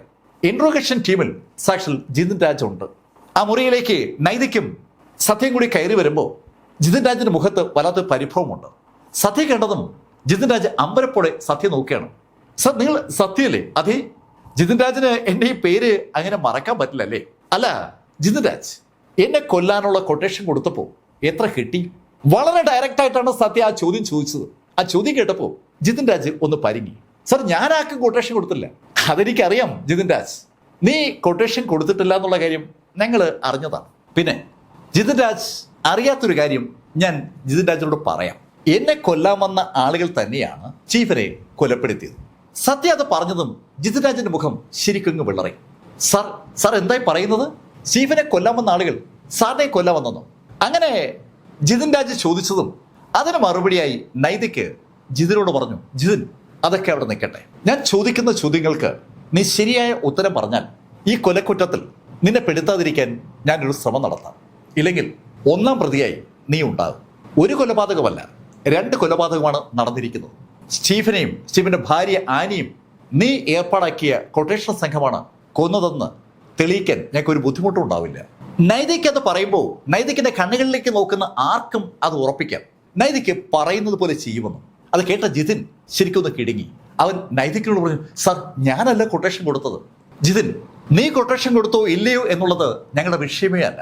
നീയാണ് കൊട്ടേഷൻ കൊടുത്തതെന്ന് ഞാനങ്ങ് എഴുതും. നീ 1-ാം പ്രതിയാവും. ബാക്കിയുള്ളവരൊക്കെ അതിന് താഴോട്ടേ വരും. നിനക്ക് തൂക്കുകയർ ഉറപ്പാണ്. 2 കൊലപാതകങ്ങളാണ് നീ നടത്തിയിരിക്കുന്നത്. അത് കേട്ടതും ജിതിൻ രാജിന്റെ മുഖത്തുനിന്ന് വിയർപ്പ് ധാരധാരായി ഒഴുകി തുടങ്ങി. ശരിക്കും അവൻ കരയുമെന്നുള്ള ഒരു ശൈലിയിലെത്തിയതും സത്യ അവനോട് പറഞ്ഞു, ജിതിൻ, നീ ഉള്ള കാര്യം ഉള്ളതുപോലെ പറഞ്ഞാൽ നിനക്ക് ശിക്ഷ കുറച്ച് വാങ്ങിക്കാൻ ചിലപ്പോൾ പറ്റിയേക്കും. സത്യം കൂടി അങ്ങനെ പറഞ്ഞതും ജിതിൻ പതുക്കെ കഥകൾ പറഞ്ഞു തുടങ്ങി. സർ, ഞങ്ങളുടെ ഓഡിറ്റ് ഓഫീസ് സൗത്ത് ഇന്ത്യയിലെ ഏറ്റവും വലിയ ഫേമാണ്. വലിയ വലിയ കമ്പനികളുടെ ആയിരക്കണക്കിന് കോടി രൂപയുടെ ട്രാൻസാക്ഷൻസ് ആണ് ഞങ്ങൾ ഓരോ വർഷവും ഓഡിറ്റ് ചെയ്യുന്നത്. ചില കമ്പനികളെങ്കിലും ഗവൺമെന്റിനെയും മറ്റ് സ്ഥാപനങ്ങളെയൊക്കെ പറ്റിക്കുന്ന ശൈലിയിൽ ആക്ടിവിറ്റീസ് ഒക്കെ ചെയ്യാറുണ്ട്. ഞങ്ങളുടെ ഫേം അത് കണ്ടെത്തിയാൽ അതൊന്ന് ലഘൂകരിച്ച് കിട്ടാനായി പലപ്പോഴും കൈക്കൂലിക്ക് ഓഫർ ചെയ്യപ്പെടും. അങ്ങനെയാണ് സാർ ഈ ഓഡിറ്റ് ഫോമൊക്കെ നിലനിന്ന് പോകുന്നത്. പക്ഷേ ആനി ഒരു തരത്തിലുള്ള കൈക്കൂലിക്കും വഴങ്ങുന്ന ആളേ അല്ല. അവള് ഒരു മിഠായി പോലും ഒരാളുടെ കയ്യിൽ നിന്നും സേവനത്തിന് പകരമായി വാങ്ങത്തില്ല. ആ കാര്യം ഓർക്കാതെയാണ് ശരിക്കും ഒരു കമ്പനിയിലേക്ക് ആളുകളെ ഡെപ്യൂട്ട് ചെയ്തപ്പോൾ ആനി കൂടി ആ ടീമിൻ്റെ ഭാഗമായത്. സാർ, ഞങ്ങൾക്ക് എന്തെങ്കിലും ചെയ്യാൻ കഴിയുമ്പോൾ ആനി ആ ഓഡിറ്റിലൂടെ അവിടെയുള്ള തിരിമറികളെല്ലാം കണ്ടെത്തി. ഏകദേശം 100 കോടിയിലധികം രൂപയുടെ തിരിമറി ആ ഫാക്ടറിയിലെ മിഡിൽ പേഴ്സൺസ് നടത്തിയിട്ടുണ്ട്. അവരുടെ ഉടമകൾ അത് അറിഞ്ഞാൽ അവരുടെ കാര്യം തീരുമെന്നുള്ള കാര്യം ഉറപ്പാണ്. ആനി അത് എനിക്ക് റിപ്പോർട്ട് ചെയ്തു. ഞാൻ അത് ആ സമയത്ത് തന്നെ ഞങ്ങളുടെ സ്ഥിരം കസ്റ്റമേഴ്സ് ആയതുകൊണ്ട് അവരെ വിളിച്ച് അറിയിച്ചു. സർ, ഞാൻ വിവരം അറിയിച്ച് 48 മണിക്കൂറിനകമാണ് ആനി മരിക്കുന്നത്. ജിതിൻ രാജ് പറഞ്ഞ ആ വാചകത്തിൽ എല്ലാം ഉണ്ട്. അയാൾ പറഞ്ഞ വിവരത്തിന്റെ അടിസ്ഥാനത്തിൽ കൊട്ടേഷൻ സംഘത്തെ ഇറക്കി ആനിയെ കൊലപ്പെടുത്തുകയായിരുന്നു. ജിതിൻ അത്രയും പറഞ്ഞതും നൈതിക്ക് ജിതിനോട് ചോദിച്ചു, ആട്ടെ, സ്റ്റീഫനെ എന്തിനാ കൊന്നത്? സർ, എങ്ങനെയാണെന്ന് അറിയത്തില്ല.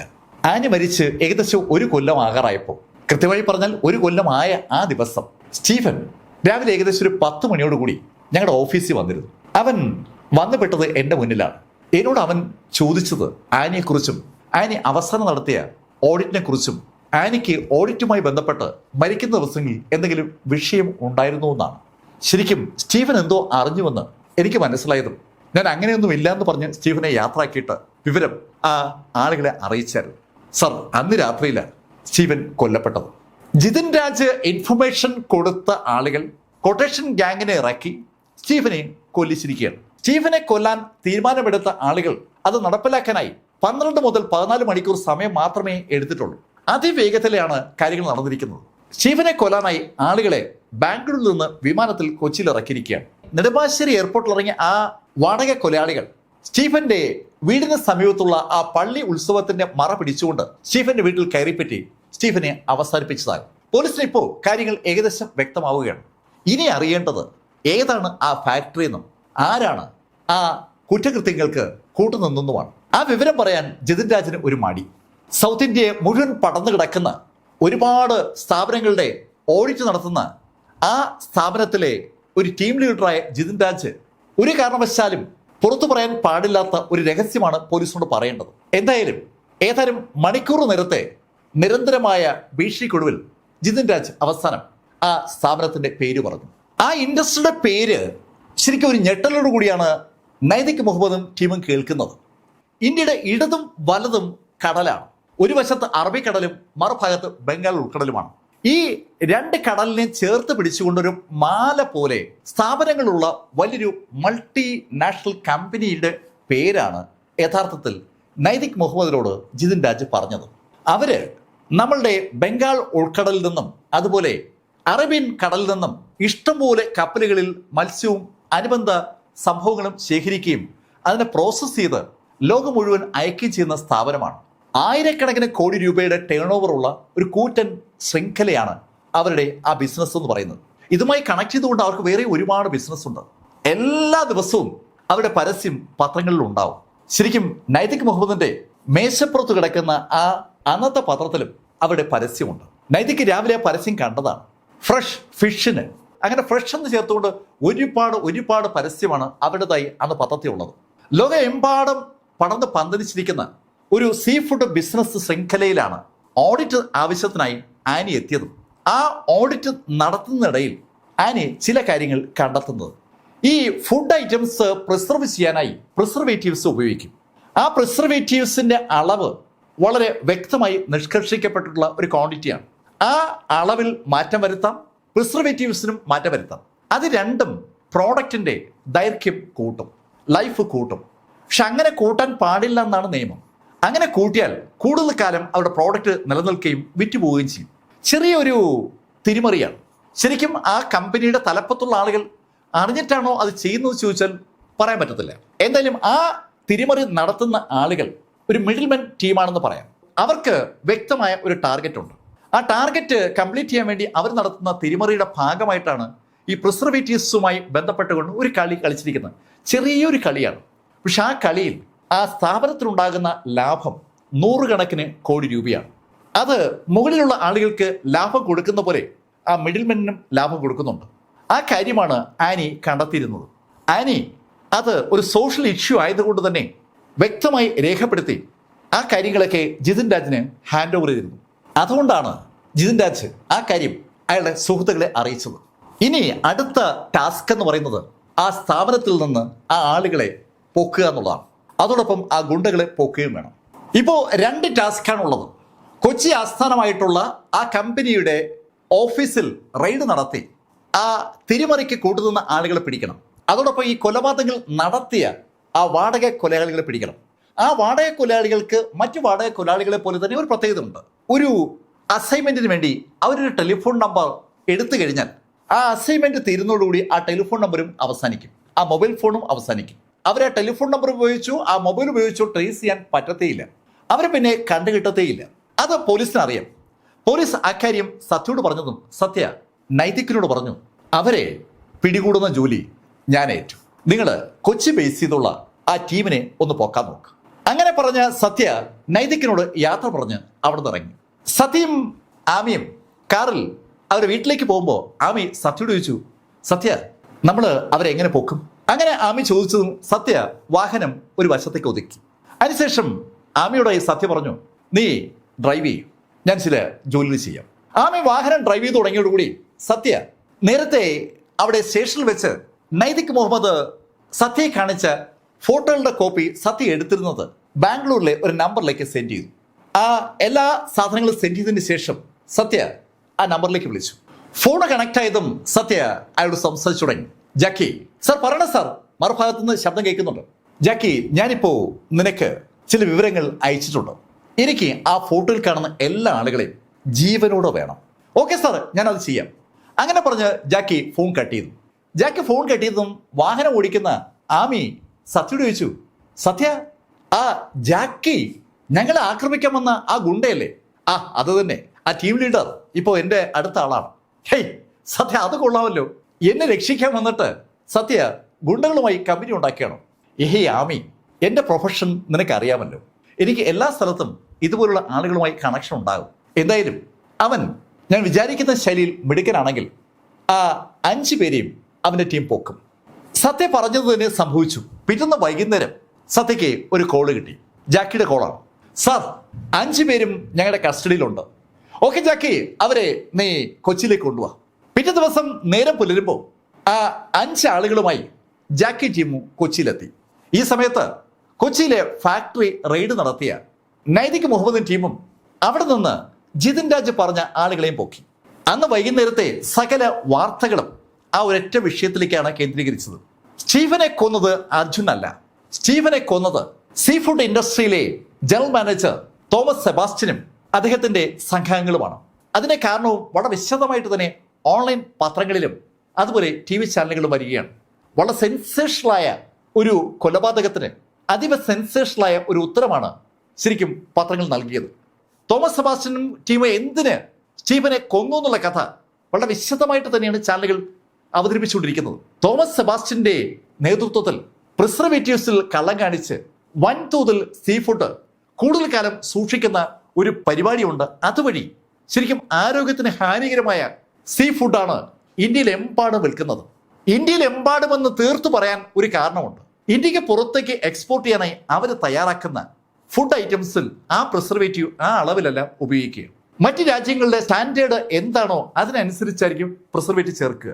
അതുകൊണ്ട് ലോകമെമ്പാടും അവരുടെ പേര് ശരിക്കും ഭംഗിയായി തന്നെ നിലനിൽക്കുമ്പോഴാണ് ഇന്ത്യക്കുള്ളിൽ ചീഞ്ഞു പോകുന്ന സീ ഫുഡ് പോലും ശരിക്കും കാലങ്ങളോളം കാത്തു സൂക്ഷിച്ച് വിറ്റുകൊണ്ടിരുന്നത്. ശരിക്കും ആ വാർത്ത ചാനലുകൾ സ്പ്രെഡ് ചെയ്തതോടുകൂടി സകല സ്ഥലത്തും അതിന്റെ ചർച്ചയായി. വാർത്ത സകല ചാനലുകളും അങ്ങനെ കാണിക്കുമ്പോൾ സ്റ്റീഫനെ അടക്കിയ സെമിത്തേരിയിൽ ആ ശവക്കല്ലറയ്ക്ക് അടുത്ത് നിൽക്കുകയാണ് ആമിയും സത്യയും. അവര് ഒരാളെ നോക്കി നിൽക്കുകയാണ്. അത് സാക്ഷാൽ സ്റ്റെല്ലയാണ്. സ്റ്റെല്ല പൂക്കൾ സ്റ്റീഫന്റെ ആ ശവക്കല്ലറിൽ അർപ്പിച്ചുകൊണ്ട് സ്റ്റീഫനോട് ഒരു വാചകം പറയാണ്. സ്റ്റീഫൻ, ഞാൻ പറഞ്ഞ വാക്ക് പാലിച്ചിരിക്കുന്നു. ആനിയെ ആരാണ് കൊന്നതെന്ന് ഞാനിതാ കണ്ടെത്തിയിരിക്കുന്നു. ഈ കഥ ഇവിടെ അവസാനിക്കുകയാണ്. ഇതുപോലുള്ള കഥകളുമായി വീണ്ടും നമുക്ക് കാണാം. വ്യത്യസ്ത വിഷയങ്ങളും വ്യത്യസ്ത കഥകളുമായി ഈ പരമ്പര ഇങ്ങനെ തുടർന്നുകൊണ്ടേയിരിക്കും. ഈ കഥ നിങ്ങളോട് പറഞ്ഞത് ദി സ്റ്റോറി ടെല്ലർ എന്ന ചാനലിൽ നിന്ന് BS ചന്ദ്രമോഹൻ. കമന്റിൽ ചെയ്യുക. Thank you.